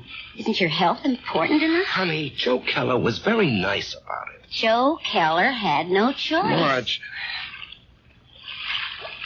Honey, Steiner was right. I was beat. I don't know how I managed to drag myself along. So I did the right thing. I chucked it all. Now I'm fit, see? I never felt better in my life, and I'm raring to go. Great. In a month or two, we may think about going back. I'm not used to being idle, honey. Neither am I. But I am learning to love it. Oh, Marge. Why didn't I meet you when I was young? Young? Jerry, you weren't even 21. No, I was already made when we met. I had already become what I was going to be. You know, I've got a certain amount of ability. A tremendous amount, Jerry. But I'm not confident, honey. I doubt myself. I guess I didn't have very much encouragement when I was a kid. You know, my brother was a great athlete. My sister was a great beauty. I was kind of clumsy and funny looking. Anyway, Frank and Alice were sent to college. When my turn came, the money had run out. Or maybe they thought I wasn't worth the effort. That's why I enlisted when I was 18. I had to get away from the house and my father. There was no place else to go.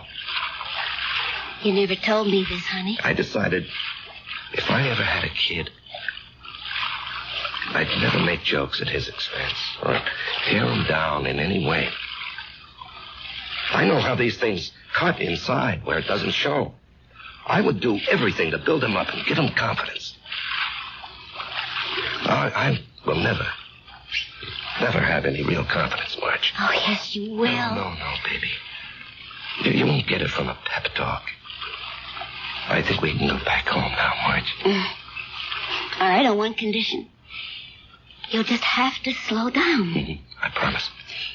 And, honey, there's only one way you can really slow down.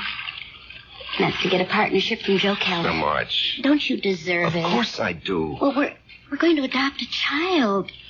Which means I'll quit my job, and you're not going to spend time on the road. That kid'll need both of us, won't he? Yeah. Yes, honey, he will. Then we need that partnership, don't we?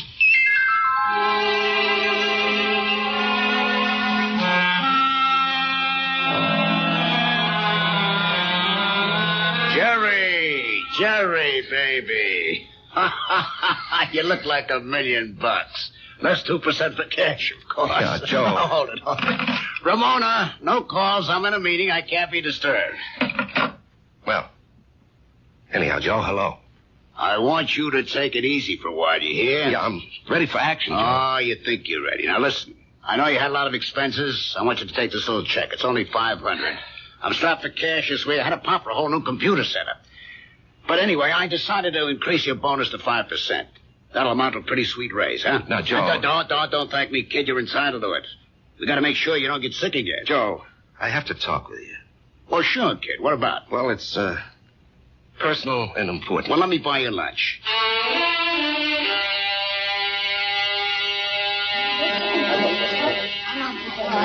Well, Jerry, what are we going to talk about? I'm fresh out of polite conversation. Joe,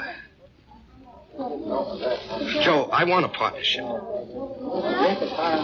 No, you don't, Jerry. But, Joe... No, don't interrupt.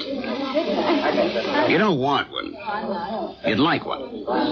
Two different things. Now, don't nitpick, Joe. You'd like a partnership, which means it would be swell. Great if you had it. But want is something else.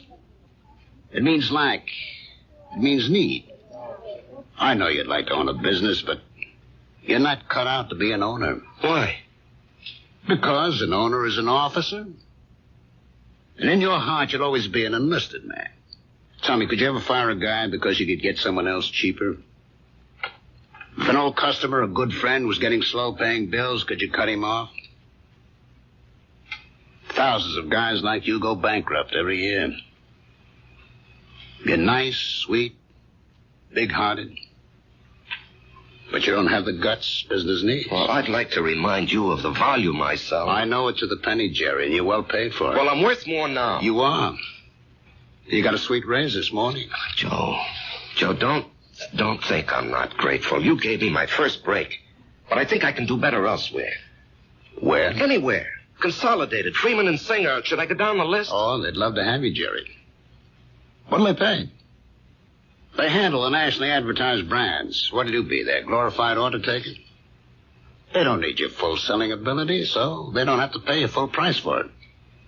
Sure, with me, you push out all the schlock. It's rough, but you get top dollar. There's 20 outfits like mine. They grab you tomorrow, but where's the improvement? They won't pay you more. At least here, you got 9 years equity in a pension plan. You and me are used to each other. Besides, I really like you. Yeah. Sometimes I feel like a father to you, Jerry.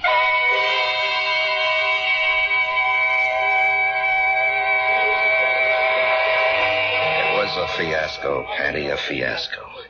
And how do I break it to Marge? Oh, what's it all about, Jerry? Well, at least I don't have to put up with Ed Clark tonight. I think I'd punch him right in the mouth. We'll be deprived of his wonderful company the next 2 weeks. He's tooling that trailer into the southwest. Hello, Jerry. What? Patty, is someone standing behind me? No, Jerry. Paul, will you tell me why? I'll tell you everything, Jerry. When? Soon. I think maybe tonight. Paul, why do you keep popping in like this? I don't know, buddy. I can't control that. Yeah, but Paul. Patty, don't you see anyone? No, Jerry. You didn't hear anyone talking to me either. No. Patty, do you think I'm crazy? Well, maybe you should see a doctor. I saw a doctor. Well, how about one of them psychiatrist fellas? I never even told my wife. I did see a psychiatrist. But after a while, I figured why pay him $50 an hour when I can come in here and talk to you for nothing? Well, there must be more to them fellas than that. I'm sure. He said that the roots of my problem go back to my unhappy childhood. But, Patty, I have a brother, Frank, who feels terribly insecure. He goes to a psychiatrist, too. Why? He had a happy childhood. Put it this way. If you see someone and I don't, the flaw can be in me and not in you. Drink? No. I better go home and face the music.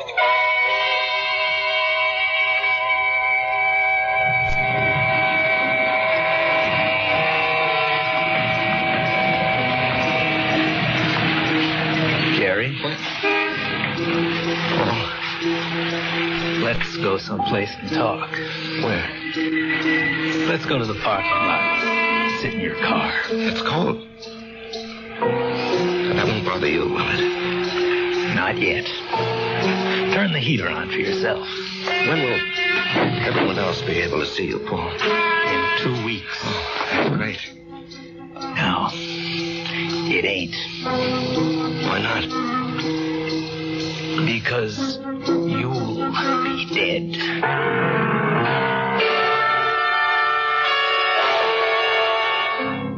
Because you'll be dead. Cold words from a warm friend. The chill inside the car becomes intense. But Jerry knows there's no point in turning on the heater. We'll rejoin these two friends.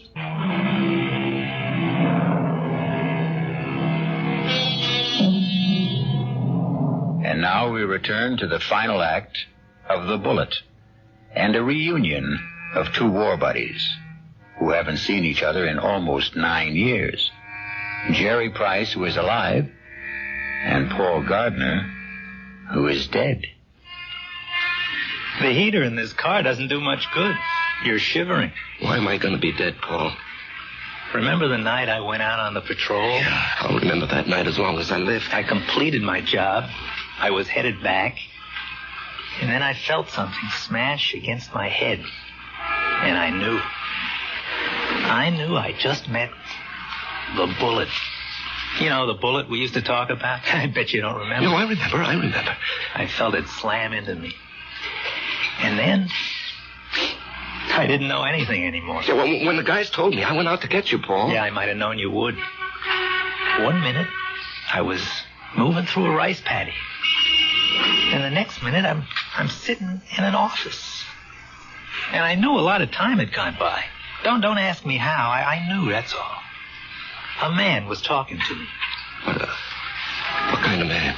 You know the type that's a clerk in the government or a big corporation, fussy, self-important. Everything's got to be in the right place. He doesn't even look at me. He's got a piece of paper. He says, Paul Gardner, you're going back. You should not have died that night. The computation was for you to survive. The plan was for you to marry a girl named Marjorie Stone. I married Marjorie Stone? Yeah. I told the guy, I want no part of it. And he gives me a look, this clerk does, like he couldn't care less about me or you or anybody else. And he says, come with me. He leads me to a door. It opens. And all I can hear is a hum and a clicking. And all I can see is a computer. I mean, there's no end to the thing. That's all you can see is computer. And he says, there it is, friend. City Hall. Go fight it. By this time, I'm shaking. That machine scared the pants off me. You couldn't see the top nor the bottom of it. There was no end to it, just a machine wherever the eye could see. Well, then what happened? This clerk, he tells me there's a plan. A capital P plan. It calls for me to come home. Not you. Yeah, well, maybe that's fair, Paul. You were always the better man. No. You got more on the ball. You never got a break, that's all. I had a chance to go to school, become somebody. I could have gone into the old man's business, become the biggest hardware dealer in Atlanta. You and me. We both run away to join the army. You because you had nothing. Me because I had everything. But why are you coming back? Because Marge and I are supposed to have a boy. A certain kind of a boy. He'll grow up, I don't know, discover something, create something, or be somebody the world needs real bad. They wouldn't tell me what. Anyhow, 40, 50 years from now, he has to be here. And of all the millions of men and women, he could only be born to me and Marge. When am I leaving? I told you. In 2 weeks. How? 9 o'clock at night. A trailer truck will go past Patty Noonan's saloon. Just as you're crossing the street. Well, why does it have to be like that? Because you don't know how careful these things are figured. You could get killed a million ways. But the plan calls for a truck driven by a guy named Ed Clark. Oh, yeah, I know Ed Clark. He doesn't have a good record, so it'll be easy to prove he's a careless driver. He works for a big outfit, so Marge will have a good settlement. But why? I still don't understand. She'll need the money. You see, I won't be a good father. Not as good as you, for sure. Oh, I'll love the kid. I'll love Marge, but I won't be there a lot. You know me. I have to keep moving. But if you know how important it is for the kid... I won't know. Once I'm alive, I won't remember any of this. And you say it's all figured out, maybe not. The human element. How can the machine predict Marge would go for you, huh? With all due respect, Jerry, did I ever have any trouble landing any dame I had my sights on? Well, with all due respect, I can't see Marge falling for your line of chatter. She will, Jerry. I'll be there when she's having a bad time. She'll be all alone. She'll need somebody. Things will take their natural course. Sure, she'll see through my line, but after a while she'll get to like it. I'm different. You're quiet. I raise hell. You let things eat at your insides, not me. I pop off. Maybe my way's no better in the long run.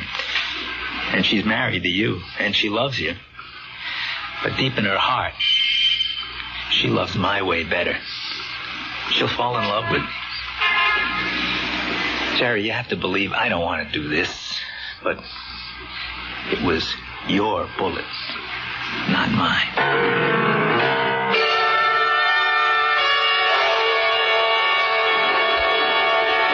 Jerry?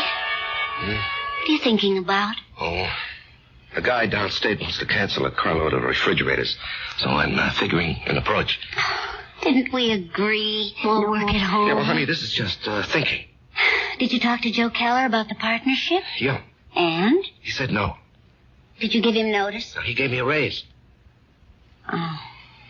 Okay. Marge. Why don't you mix us a drink? Honey, aren't you going to say anything? Mm-hmm. Don't put in too much ice. Marge, please, you don't understand. I understand. I married a certain kind of man. And you're stuck with him? No. I'll stick by him. Because I love him. Would you have wanted a guy who'd barge into Joe Keller's office and say, Joe, either give me half the joint or I'll open up across the street and run you out of business? Oh, come on, Answer me, Marge. I have to know. Well, maybe I did. Why didn't you marry him? He never showed up.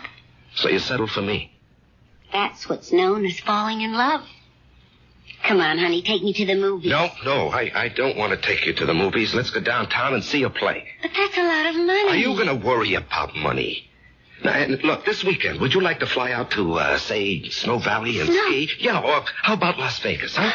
Jerry, what's gotten into you? Honey, we're going to have 2 weeks of the most fantastic fun. Why 2 weeks? Oh, what's so special? You? Me? I just want to spend the rest of my life having a ball with you.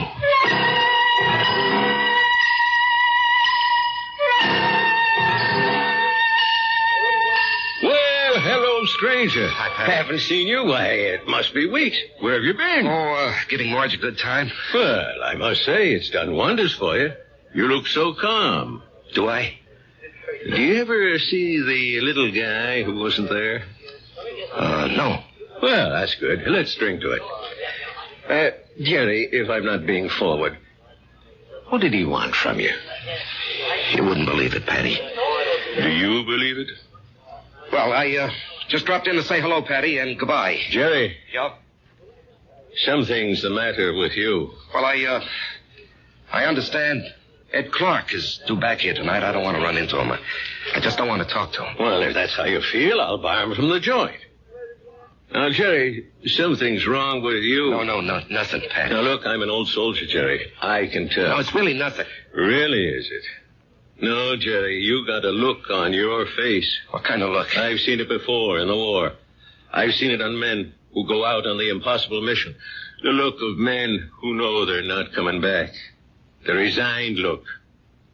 What are you resigned to, Jerry? You have a vivid imagination. I have an imagination. Jerry, whatever it is, don't be resigned to it. Fight it. You can't fight City. I knew it. You're in a fight, Jerry. Well, you can fight anybody. You're an ex-combat soldier, and you weren't afraid of anything. When you were out there, you faced up to death, hunger, despair. What happened to you, Jerry? Where did you lose it? Face up to it now. Whoever he is, spit in his eye. Patty, I can't do anything. Jerry, I'm going to throw you out of here for your own good.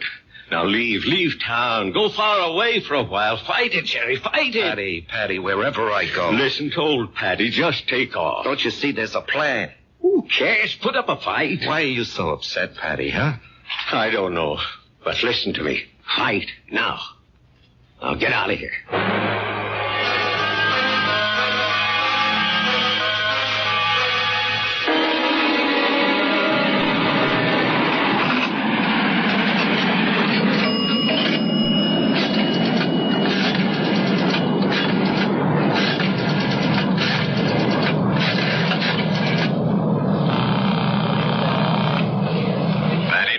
Patty, it's Jerry. I decided to fight it. Good boy, Jerry. You know, Patty, there's something about your place. I don't know how to say it, but I feel stronger, better, away from it. Well, I don't mind. So I'm going to fight. What have I got to lose, huh? Why should I do what he tells me? Why should I believe him? I don't know what it is, but I agree. I'll see you around, Patty. Universal Airlines, flight number 3 for Los Angeles and Mexico City, now boarding at gate 17. Who you calling, Jerry? Marge, I have to tell him. Oh, Jerry, don't do it this way. There'll be 100 other people on that plane. Do it the way it has to be done. Paul, I have to fight you. Why? Because it isn't fair. Was it fair for me to stop your bullet? Come on, Jerry. Ed Clark will be tooling by Patty's in less than an hour. Paul, I don't know if I have the nerve. I'll help you, buddy. I'll help you. Come on. Hello? Hello?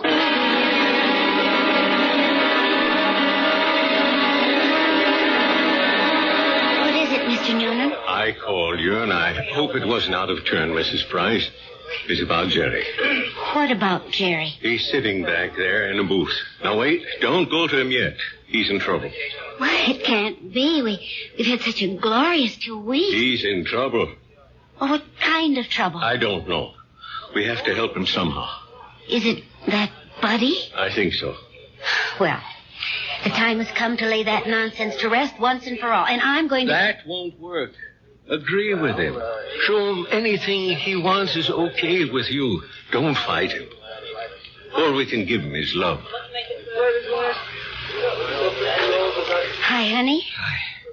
Buy me a drink. Oh, sure.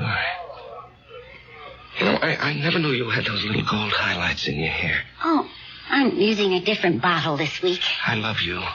I love you, too. And I want you to be with me always. Come on, Jerry. Let's start. No, not yet. Are you talking to me? The plan calls for it. How do I know there is a plan?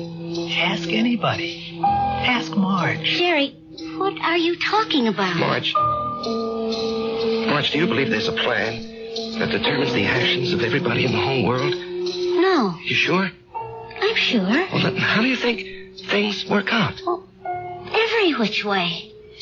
Come on, Jerry. It's time. No, I won't go.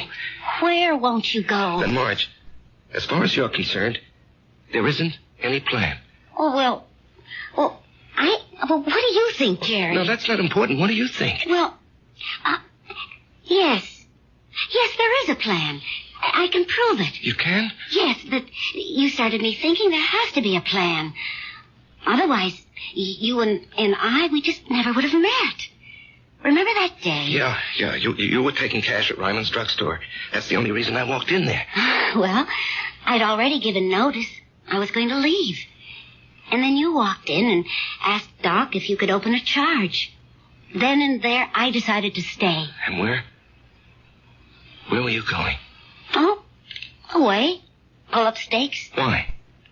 Well, my folks were gone. My friends were married. Neighborhood had changed. The girl I went to school with had a father, a construction engineer. He'd been transferred. Well, she took a job in his new office, and she wrote and said she found a nice crowd. They needed secretaries down there. She could fix it up. Well, why not? I was set to go. But it was not to be. You came wandering into Ryman's. Obviously, there's a master plan that rules our lives. And where was this wonderful place you almost went to? Atlanta. Atlanta? Oh, what's so remarkable about that, Jerry? It was definite you were going? Well, sure. And only because you met me. Only because I met you. Otherwise, I'd have gone to Atlanta and married a southern millionaire. But evidently something had been planned for me. Aren't you flattered? I met you, and it changed my whole life. Are you ready to go now, Jerry? Royce, will you come with me? Yes, Jerry. Where do you want to go? Why, I have to do something. I'll come with you. No, wait here, darling, please. It's time, buddy. Just like going out on a patrol. Jerry, where are you going? It's all right, Patty. It's all right. I didn't want this, buddy. I know. I don't want you to take my bullet either. Goodbye, Jerry. Yeah, goodbye, Paul. Take care of her for me, huh? You know I will.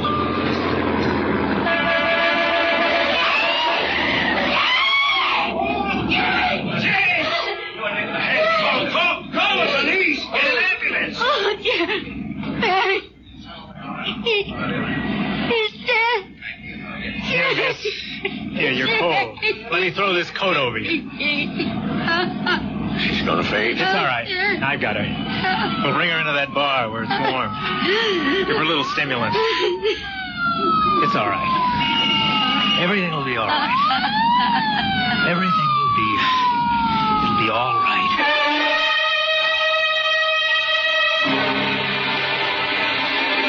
So many people preface what they believe with, "It is written."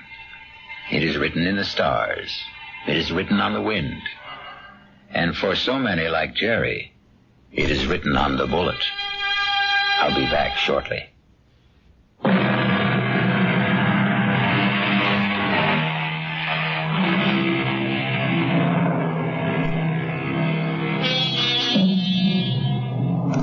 I remember an old soldier once told me he wasn't worried about the bullet that had his name on it. What really bothered him was the bullet marked, "To whom it may concern." Our concern is mystery, excitement, suspense, thrills and chills. Our cast included Larry Haynes, Evie Juster, Martin Newman, Ralph Bell, Leon Janney, and Danny Acco. The entire production was under the direction of Hyman Brown.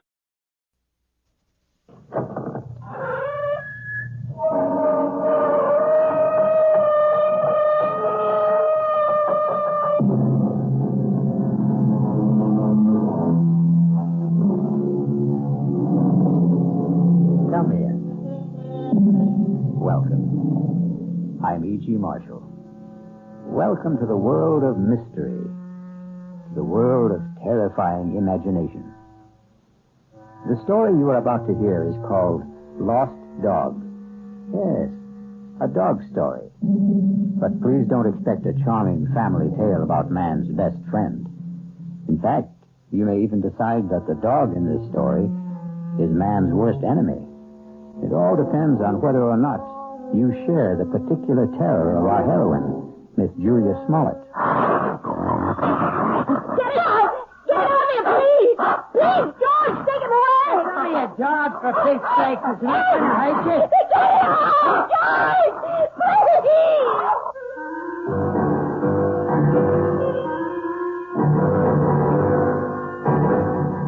Our mystery drama, Lost Dog, was written especially for the Mystery Theater by Henry Slesser and stars Kim Hunter. It is sponsored in part by the Kellogg Company, makers of Kellogg's Special K cereal. I'll return shortly with Act One.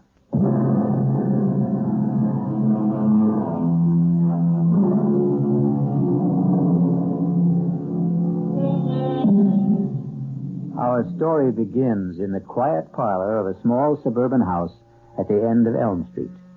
Well, not completely quiet, since young Ronnie Hughes is once again practicing his scales under the gentle, watchful eyes of his piano teacher, Mrs. Julia Smollett.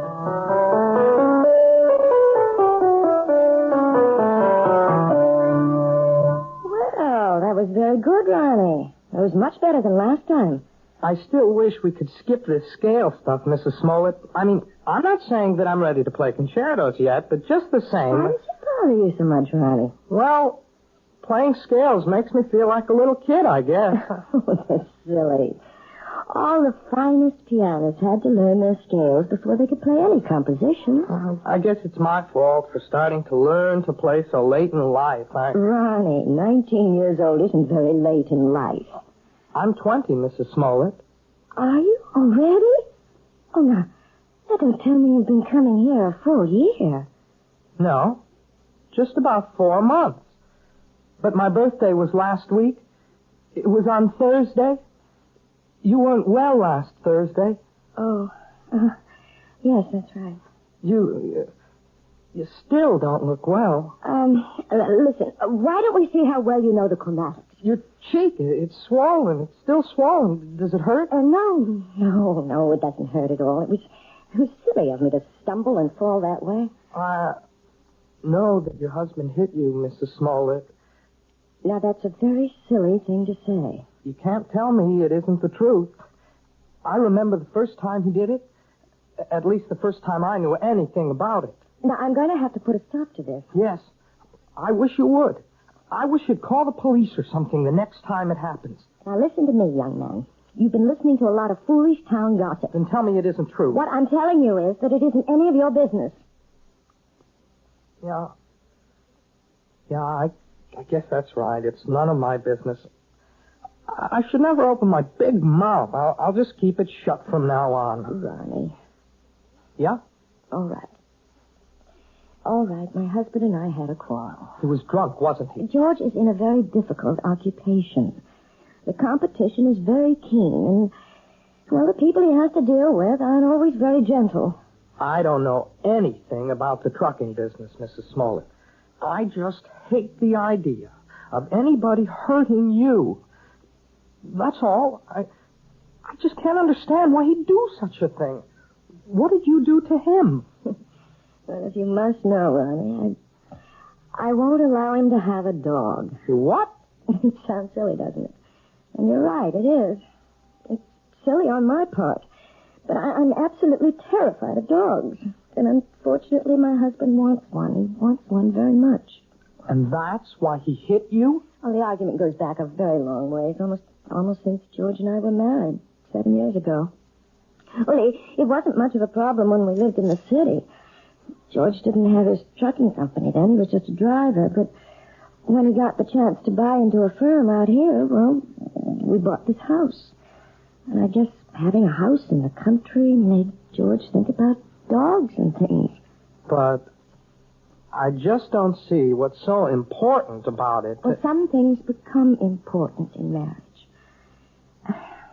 Oh, now, just look what all this talk has done to the time. It's after 6:30.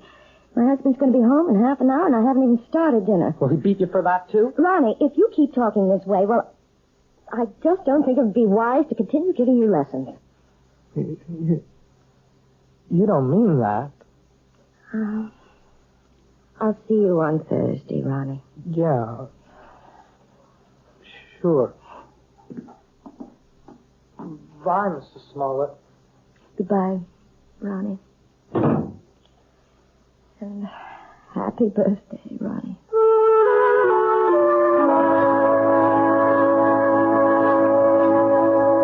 What else could I tell the guy? I had 2 semis in a repair shop. If I wanted the job, I had to use his equipment. Well, fine. Only nobody was going to hook me for a $500 premium. Hey, are you listening, Julia? Yes. Yes, I'm listening, George. What's the matter with you tonight? I'm a little tired, I suppose. Tired? You? From what? Lifting the piano cover? Ah, you make me sick, you know that? You weren't listening to a word I said. You don't care about what happens in my business. You never cared. But I never understood much about it. You always talk to me as if I'm one of your associates. I know what's eating on you. Think I don't know? You're sitting there like the last judgment. You're sitting there blaming me for taking that swipe at you last week. No, you're wrong. Look at yourself. You didn't even bother putting makeup on that cheek of yours. Makeup wouldn't cover the swelling. Yeah. You want to remind me how much you suffer. Well, I got a hot flash for you, kid. The one who suffers around this house is me. I could enjoy this house plenty. I could have a great time if you weren't so sick in the head. You're talking about the dog again. Why not? You think I forgot? But surely it can't mean that much to you. I've had dogs ever since I was 6 years old. You never talked about it when we were living in the city. That was different. Who put a dog in that air-conditioned chicken coop? But now we've got a house. A real, honest-to-God house, Julia. A house needs a dog. Oh, George, you know I feel terrible about saying no, but I can't help myself. It's just something in me. It's a phobia, I guess, but dogs terrify me. Even small dogs, tiny, harmless little dogs. I go to pieces when one comes near me. It's all in your mind. Yes, but isn't that enough? No, not for me it isn't. Can't you understand that it's like a sickness, like a disease? Okay, so if it's like a disease, how come you never got cured? How come you never saw a doctor about it? A doctor? Yeah, that's right. You're telling me you're sick? We'll just find out. Well, where are you going? I'm going to get you an appointment, a doctor's appointment. I'm calling Dr. McCann right now. At this hour? I'll call him at home and make an appointment for tomorrow. We're going to settle this thing once and for all.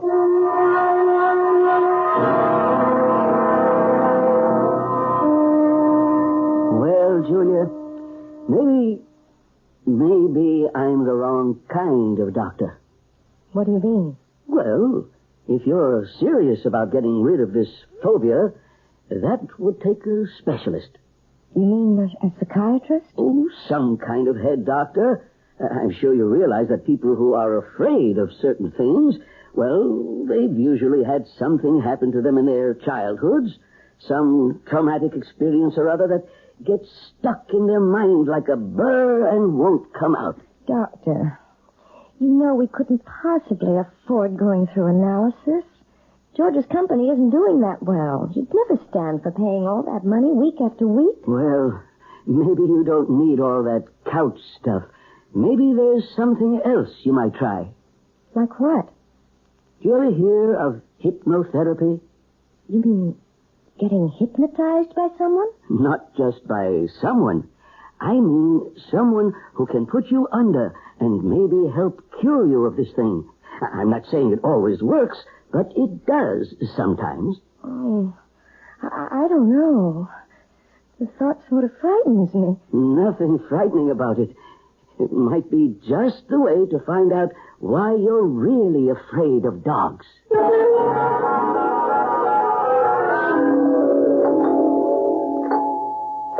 1 minute. What'd you do? Forget your key? Yes, George, I'm sorry. Why you burnt so late? It's almost 7:15. I went to a movie after I saw Dr. McCann.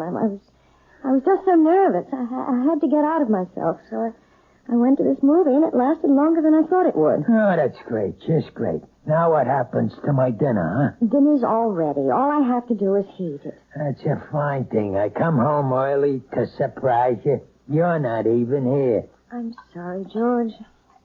Oh, do you think you should have more to drink now? I mean, it won't take me more than 10 minutes to get dinner on the table. Never mind how much I drink. Besides, I'm in no hurry for dinner. I want to know what the doctor said. Oh, well, it's just as I told you, George. There's nothing Dr. McCann can do for me. It's not something that can be cured with a pill. There's gotta be some way. Well, he suggested that maybe a different kind of doctor, a hypnotherapist. A what? Someone who hypnotizes you, who tries to make you go back into your past. It sounds like a lot of junk to me. Well, it might do some good. I really don't know. I'll tell you what would do some good. A little direct action. That's what you need. What are you talking about, George? The only way to learn how to swim is to jump in the water, right? Well, that's what you need, Julia. I simply can't make you understand, can I? Well, maybe I can make you understand. Forget it. You want to get that dinner ready? I'm hungry. Yes, I'm going now. Look, why don't you change first? Change? Yeah, your clothes. Get more comfortable. Well, yes, I think I'd like to do that, George. I won't be long.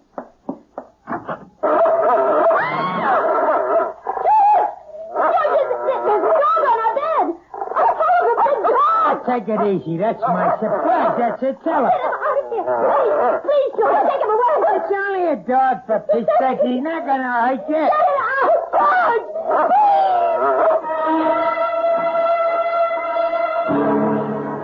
It only goes to prove that there are more terrors in this world of ours than anyone imagines. But the question in the Smollett house is, which one is the real terror? Attila the dog or George the husband? We'll learn more about both of them when we return shortly with Act 2.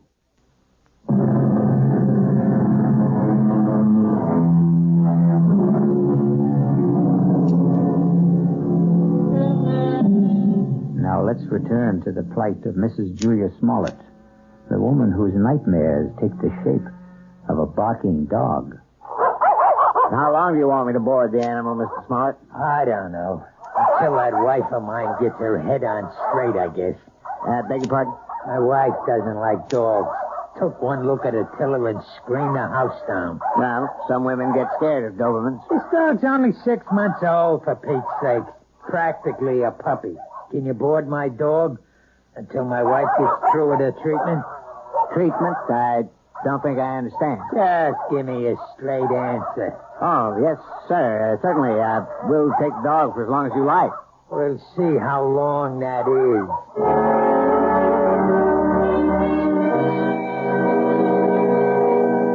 Please sit down, Mrs. Smollett. Thank you. Right here, Mr. Smollett? Yeah, thanks. You both seem a little nervous. I'm sorry, Dr. Froelich, but I suppose I am. I know. Dr. McCann explained to me. He said that hypnotherapy was an accepted kind of treatment. For some cases, yes. Not all of them. All I want to know is, will it work? Well, frankly, I don't know much about your wife or her problem. I'm not going to say I can help her get over this particular phobia until I do. Please, George, let me tell the doctor about it. I can tell him in one sentence. My wife's afraid of dogs. All dogs. Big ones, little ones. Falls apart when she just looks at one. No, that isn't true. I don't fall apart, as my husband said, unless I'm close to them. Animal phobias are one of the most common types I deal with, Mrs. Smollett, and I might say that I have a great deal of success with them. But how do you do it? I use a technique called hyperamnesia. Amnesia? Actually, it's the opposite of amnesia. After placing the subject in a trance state and making her completely willing to free herself from critical judgments about her past... Hey, wait a minute. I'm not following you. What we do is get the subject to remember long-forgotten, very, very deeply repressed experiences. Sometimes they remember them in great detail, even though they still maintain amnesia at the conscious level. And do you see? I'm not sure I do. Do you mean you can find something in my mind that I don't even know is there? Possibly. It may take some time. We might need several visits to establish a rapport between us. But if all goes well, we should soon be able to find out if anything in your past is causing this problem. And, of course, that something will most likely concern a dog.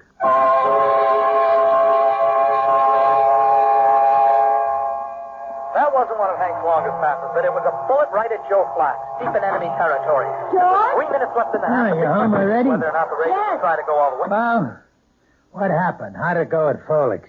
It was all very strange. Oh, come on, let's hear it. Did he get you hypnotized or didn't he? Look, I just want to hang my coat up. Look, I'm missing a big game just because I want to hear. You might as well turn it on again, George, because all that Dr. Frolic did was what he called the first stages. What does that mean? I mean, well, he put me under all right. There wasn't any problem about that. Yeah, I figured that.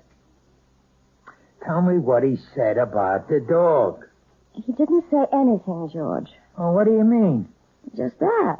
He didn't start talking about my problem. That's going to have to wait until I'm more receptive. What's he trying to do? Keep stringing you along until he bleeds me dry?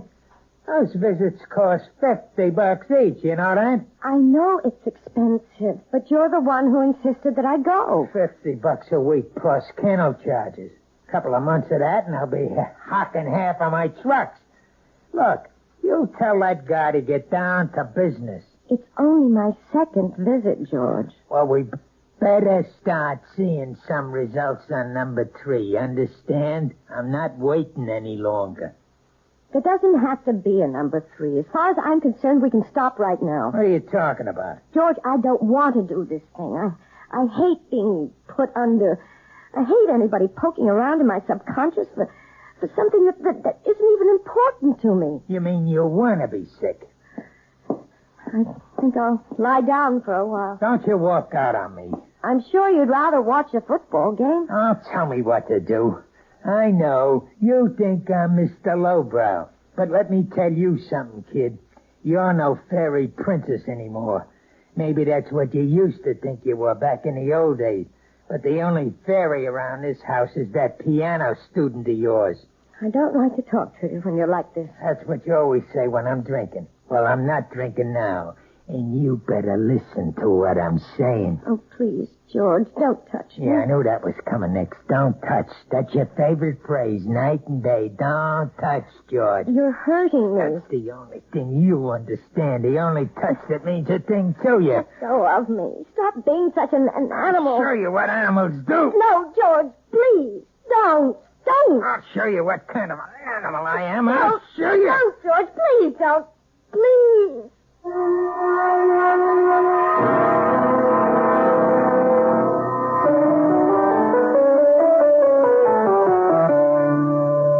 Well, I guess that wasn't much better, was it? What? You didn't think much of the performance. I mean, it wasn't exactly Horowitz, was it? No, it was perfectly all right, Ronnie, really. But you're not all right, are you? Oh, yes, I'm fine. You look awful. No, I didn't mean that. You never look awful. But you're acting so funny today. I'm sorry. I guess I have something on my mind. Can I take a guess? No. What you can take is the next page of this lesson. Listen, Mrs. Small. Look. Can I call you Julia? Oh, really, Ronnie? I know. You're going to give me all that stuff about teacher-student relationship. Only I'm sick of calling you Mrs. Smollett. I hate it. I hate it because it's his name. Ronnie. No. You're the most important thing in my whole life. Please, Ronnie. I don't want you to say things like that. They're not true, and they're just making it impossible for me to teach you. You know how I feel about you. I'm sure you do. You're just too smart not to have seen it. I know that you're 20 years old. Is that why you don't want me to talk about it? Because I'm younger than you are? It's flattering that you feel that way, Ronnie, but I know it's just a little crush you have Boys go through that sort of thing all the time. Boys, crush. Look, you're treating me like a kid. If you ask me, that's why you keep me on those damn scale exercises all the time, so you won't have to think that I'm any more of a man than those 10-year-old kids that you teach all the time. No, Ronnie. I know you're a man. Of course I do. Well, and if you think that, treat me like one. Just once. Please. Please. Let me kiss you, Julia. Just once. Ronnie. Please, Julia. What is it? What's the matter? It's nothing. I just bruised my neck a little, and when you touched it... Your neck? Yes, it's nothing. Is that why you're wearing the scarf today? Let me see. No, Ronnie, don't. Oh, my God. It was just an accident. Nothing but an accident. You're all bruised. Your whole neck. Look at it. I can see more bruises. Down the shoulder. What did he do to you? Please don't talk about it. I can't bear to talk about it. You don't have to. Julia, you don't have to. But he's going to talk about it. With me.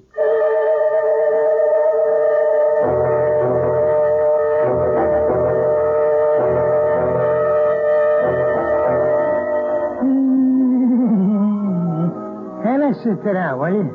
Doesn't that bring back memories? Hey, Julia. What? That song. We used to dance to it, remember? In the girl room, first year we were married. Hey, you want a drink? No, thanks. You're drinking enough for both of us. Makes me feel good. Yes, I know. I should think about wives. They ought to do what their husbands do. A man needs a pal, not just a wife. I'm sorry that I'm not a pal, George. That's why I need a dog, you understand? A man's got to have a friend. Somebody who understands him, you see? You really think that dog, what's his name, would understand you? His name's Attila. Attila. That's an awful name for a dog. A frightening name. Everything scares you, even names. Oh, who the heck is that? I don't know. Hello, Mr. Smollett. Hey, what is this? Since when do you give piano lessons at night, Julia? Ronnie, what are you doing here? I didn't come for a lesson. I came to talk to Mr. Smollett. You want to talk to me? About what? May I please come in, sir? Yeah, sure. Come on, Sonny. Ronnie, you shouldn't have come here. I won't stay long. I just want to say something to your husband. Sure, kid. Go ahead. I wanted to say that I know what you're doing to Julia. I know how you've been hurting her. And I won't let you get away with it. What was that? Oh, Ronnie, no. Even if she doesn't want to say anything about it, I will. You touch her again, I'll go to the police. I mean that.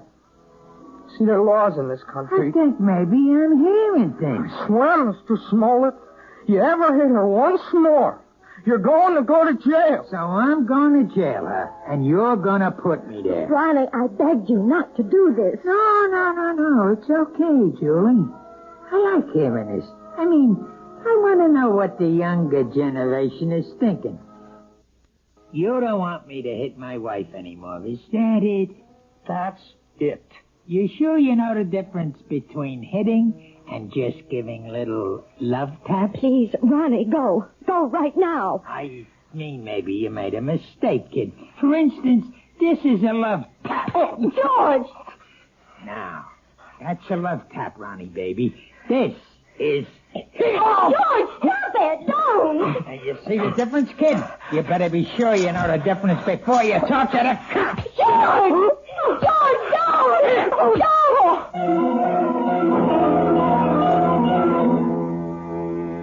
Yes, it's sad to realize that all men who love dogs aren't necessarily lovable themselves.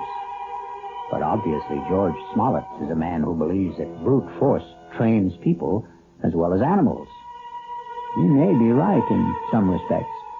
But perhaps he should be aware of the old saying that every dog has his day. I'll be back shortly with Act 3.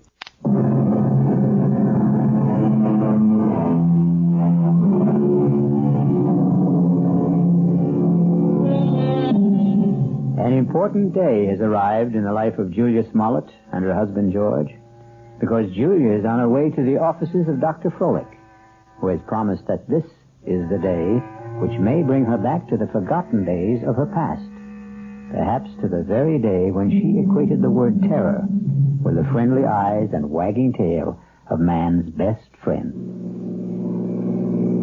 This better be the payoff. That's all I've got to say. I hope you're not disappointed, George. Well, at least you're talking to me. That's the first word you've said to me in 2 days. I haven't had much to say. Look, the kid Ronnie's all right. I didn't mark him up. He's still as pretty as ever. That worries you, doesn't it? Nobody's got a right to walk into my own house and say those things to me. You have nothing to worry about, George. Yeah, that's what you say. $50 a visit is something to worry me, and $40 a week for the dog, and a lot of other things. We've also lost a piano pupil. I suppose you realize that. Who cares about that? Ronnie paid $20 a week for his lessons, George. I won't miss it. Not as much as you'll miss your little Prince Charming. Well, what about it? About what? You're going to miss him, right? You're not going to have any shoulder to cry on, are you?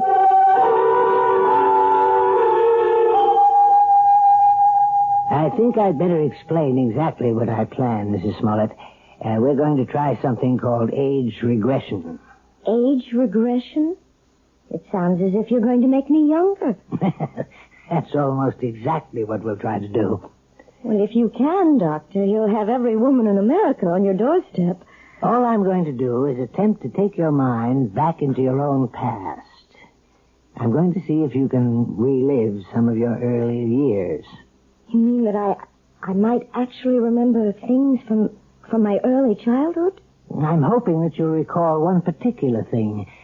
The thing which you've been concealing from your adult self for a very long time. It's rather frightening, isn't it? No, you mustn't fear knowledge, especially self-knowledge. Now, we'll just draw the window shade and we'll get started.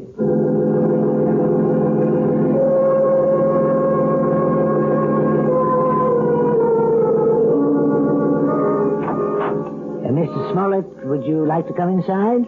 Me? You mean you're all through so fast? No, we're not through, but your wife is in a deep trance, and I thought you might want to be here when we begin the age regression attempt. Well, sure, if you want me in there. Hey, she looks like she's asleep. But she isn't. Hypnosis only resembles the sleep state, but it's not. Mrs. Smollett is very much awake. Yeah? Mrs. Smollett. Julia, you may open your eyes now. Ah, that's fine. Now, tell me, do you know what day it is today? Yes. Wednesday. No, you're wrong. It's Friday, Julia. Is that right? Yes, Friday. No, Julia, it isn't Friday either. Do you know what day it is now? No. I don't know what day it is. In fact, right now you don't know the day or the month or even the year, Julia, do you? No. You see, Mr. Smollett, I'm purposely doing this to dislocate your wife in time. Oh, yeah, I understand. Julia, you're going to be a child all over again. You're going to see and hear and feel everything you did since you were a baby. And you're going to tell me everything I want to know about what you see, hear, and feel. You're going to answer all my questions starting right now. You understand? Yes. Julia, you are 1 year old. Do you hear me? You're an infant, only 1 year old. Tell me what you know, Julia. Tell me if you're afraid of dogs.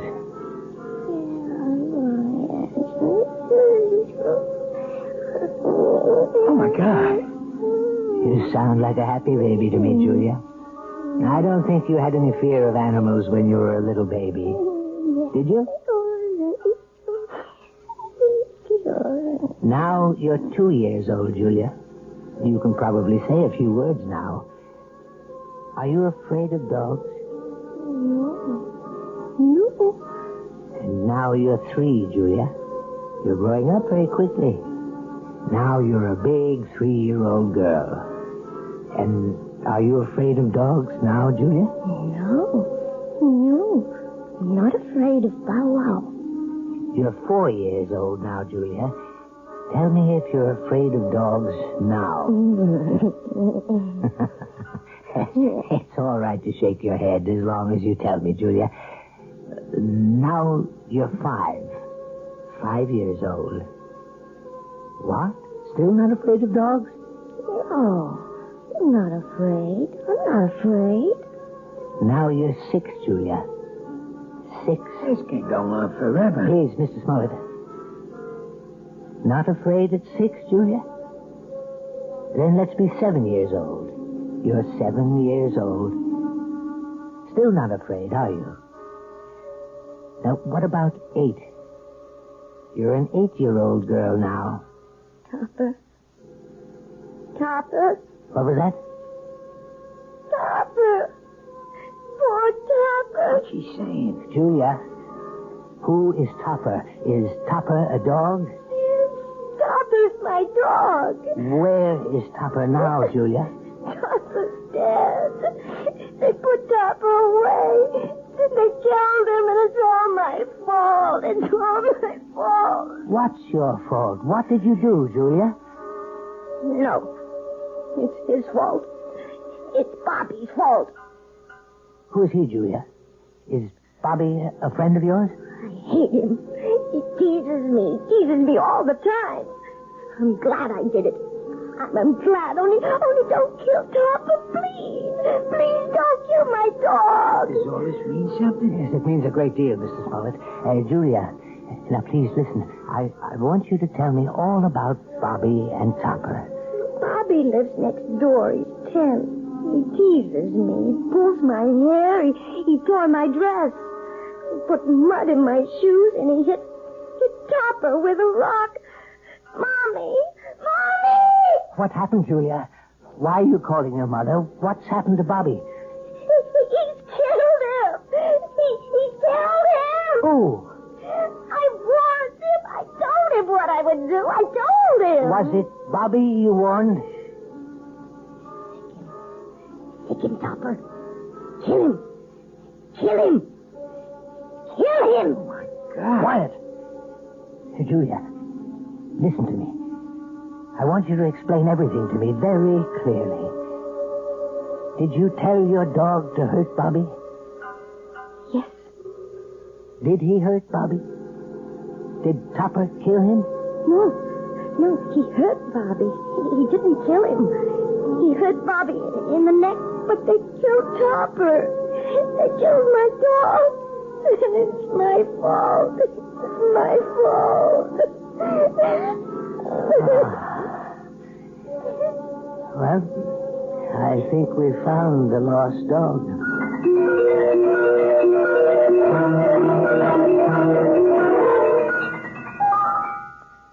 So, now you know, Mrs. Smollett. Now you may be able to understand. It was this one incident in your childhood, this one tragedy of your past innocence, which is responsible for your phobia.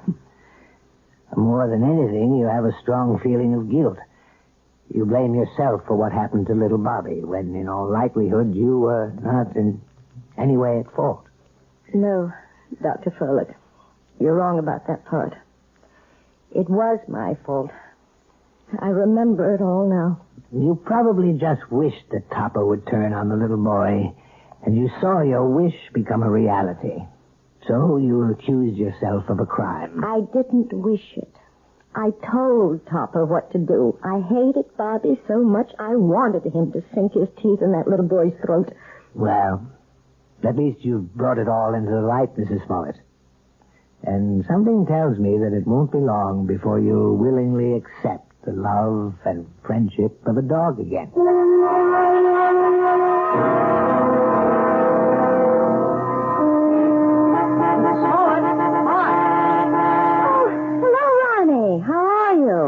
I'm okay, I guess.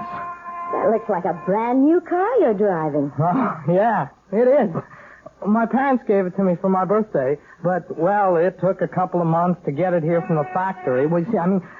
I wanted a couple of special things done to it. It's very handsome, Ronnie. I'm sure you're enjoying it. Yeah, it's great. I guess you've been shopping, huh? Yes, I have been. Ronnie, maybe you'd like to come inside for a few minutes for some tea or something? I'm afraid I can't right now. I'm supposed to pick up Lisa at her house. Lisa? Yeah, Lisa Bryant. We, sort of going steady now. Yes, of course. Well, it was very nice running into you, Ronnie. Yes, it was. Hey, by the way, you're looking, you seem real fine these days, Mrs. Smollett. Yes, Ronnie. I'm really very fine. Now I've got to go inside. It's time to feed Attila. Who? Goodbye, Ronnie.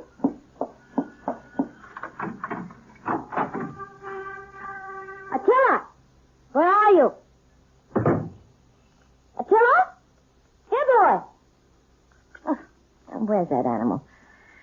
Oh, well, I suppose he's playing in the yard or something. Oh, or maybe he's in the bedroom. Attila? No, not in there. Oh, I see George's jacket's back from the cleaners. I hope they haven't taken all the smell out of it. No, they couldn't do that. Nothing will ever take the smell of George out of anything. Now to find that animal. Attila! Where are you? Attila? Are you here? Oh, there you are. Oh, for heaven's sake. Are you still tied up, you poor thing? Oh, well, don't worry. I'll have you out of that in a minute. We can't have you tied up, can we, boy? We can't play our little game if you're tied up. Yes, that's a good dog. Good boy, Attila. Now, let's play our little game. See the jacket, Attila? See? Smell the jacket, boy. Go on, smell it. That's a good boy. Now, stick him, Attila. That's it. Stick him, Attila. Stick him.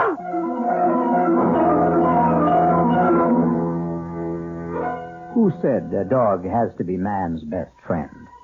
Why not woman's best friend? Especially a woman like Julia, who is just learning how really helpful a dog can be. Or rather, she's remembering how helpful. And one day soon, George Smollett will come home to a very surprising greeting from his own pet. I'll be back shortly.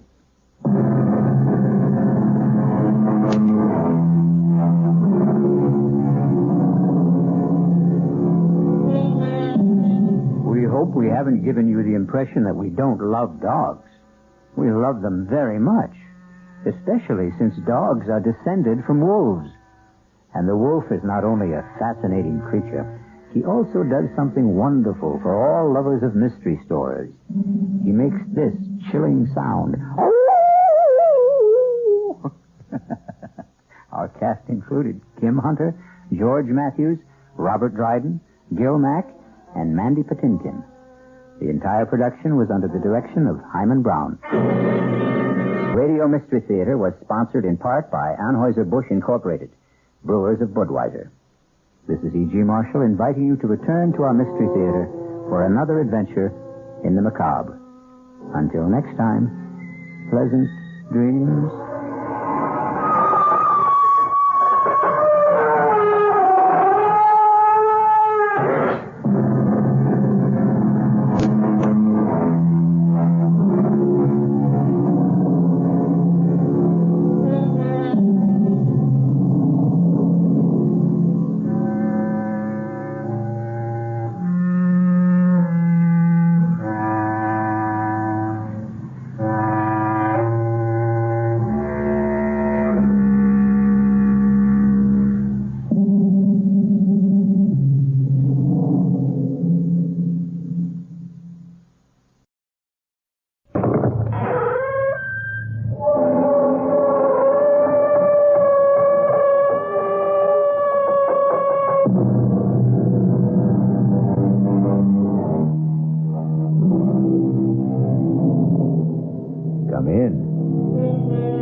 Welcome. I'm E.G. Marshall.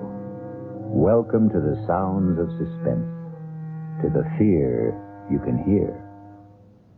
I have a story for you about a writer of books. We all know what it is to read a book. We all read, sometimes to learn, sometimes to pass the time, sometimes to experience a life unrelated to our own, and sometimes to surrender ourselves to the fantasies of a person we have never met and will never meet. But what is it to write a book? That's another thing altogether. But what difference does it make? All the difference in the world. Well, it's not as if it were real. It is real. Don't you see that? Well, I mean, it's not real life. It is real life. It's a life more real than yours or mine or any life that anyone will ever live. But how can you say that? It's just a book.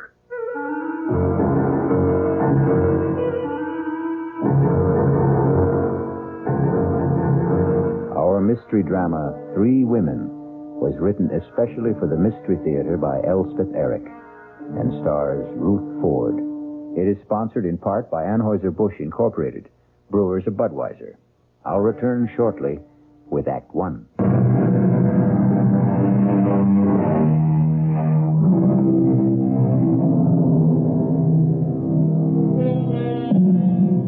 What is a book? 200, 300, 400 pages of words lying side by side in rows. That's all. Words we all know. Many of them we use. Nothing mysterious about the words themselves. But they are not thrown helter-skelter on the pages, are they? No, they lie there in a certain order, each one following on the one before. And who prescribed that order? Who put this word here and that word there? A writer. And this is the story of a writer named Stephen Lake and the book he wrote.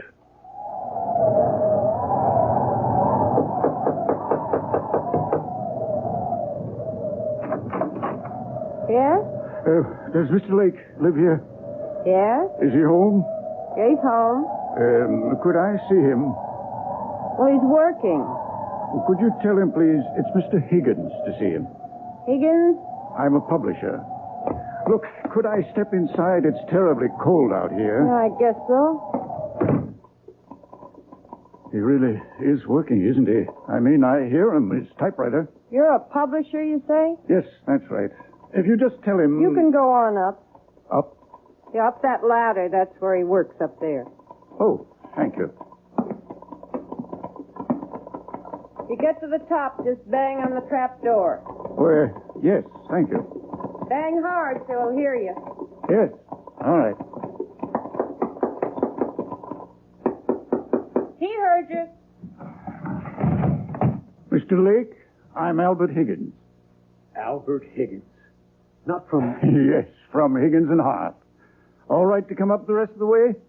All right. Well, I should say. Can you make it? Can I help you? I think I can. Yes. Here we are. I can't believe it. Mr. Albert Higgins. Very same. This where you work? Yes, it's the only place I can get away. I live with my wife and my mother-in-law. That was my mother-in-law who let you in. Well, it's nice and secluded up here anyway. May I take your coat, Mr. Higgins? Oh, thank you. No, actually, I think I'll keep it on. You're cold.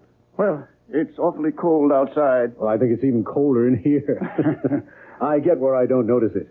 You have a stove, I see. Yes, but sometimes I forget to put wood in. Just a second, I'll get it going again. That's a real old Franklin stove, isn't it?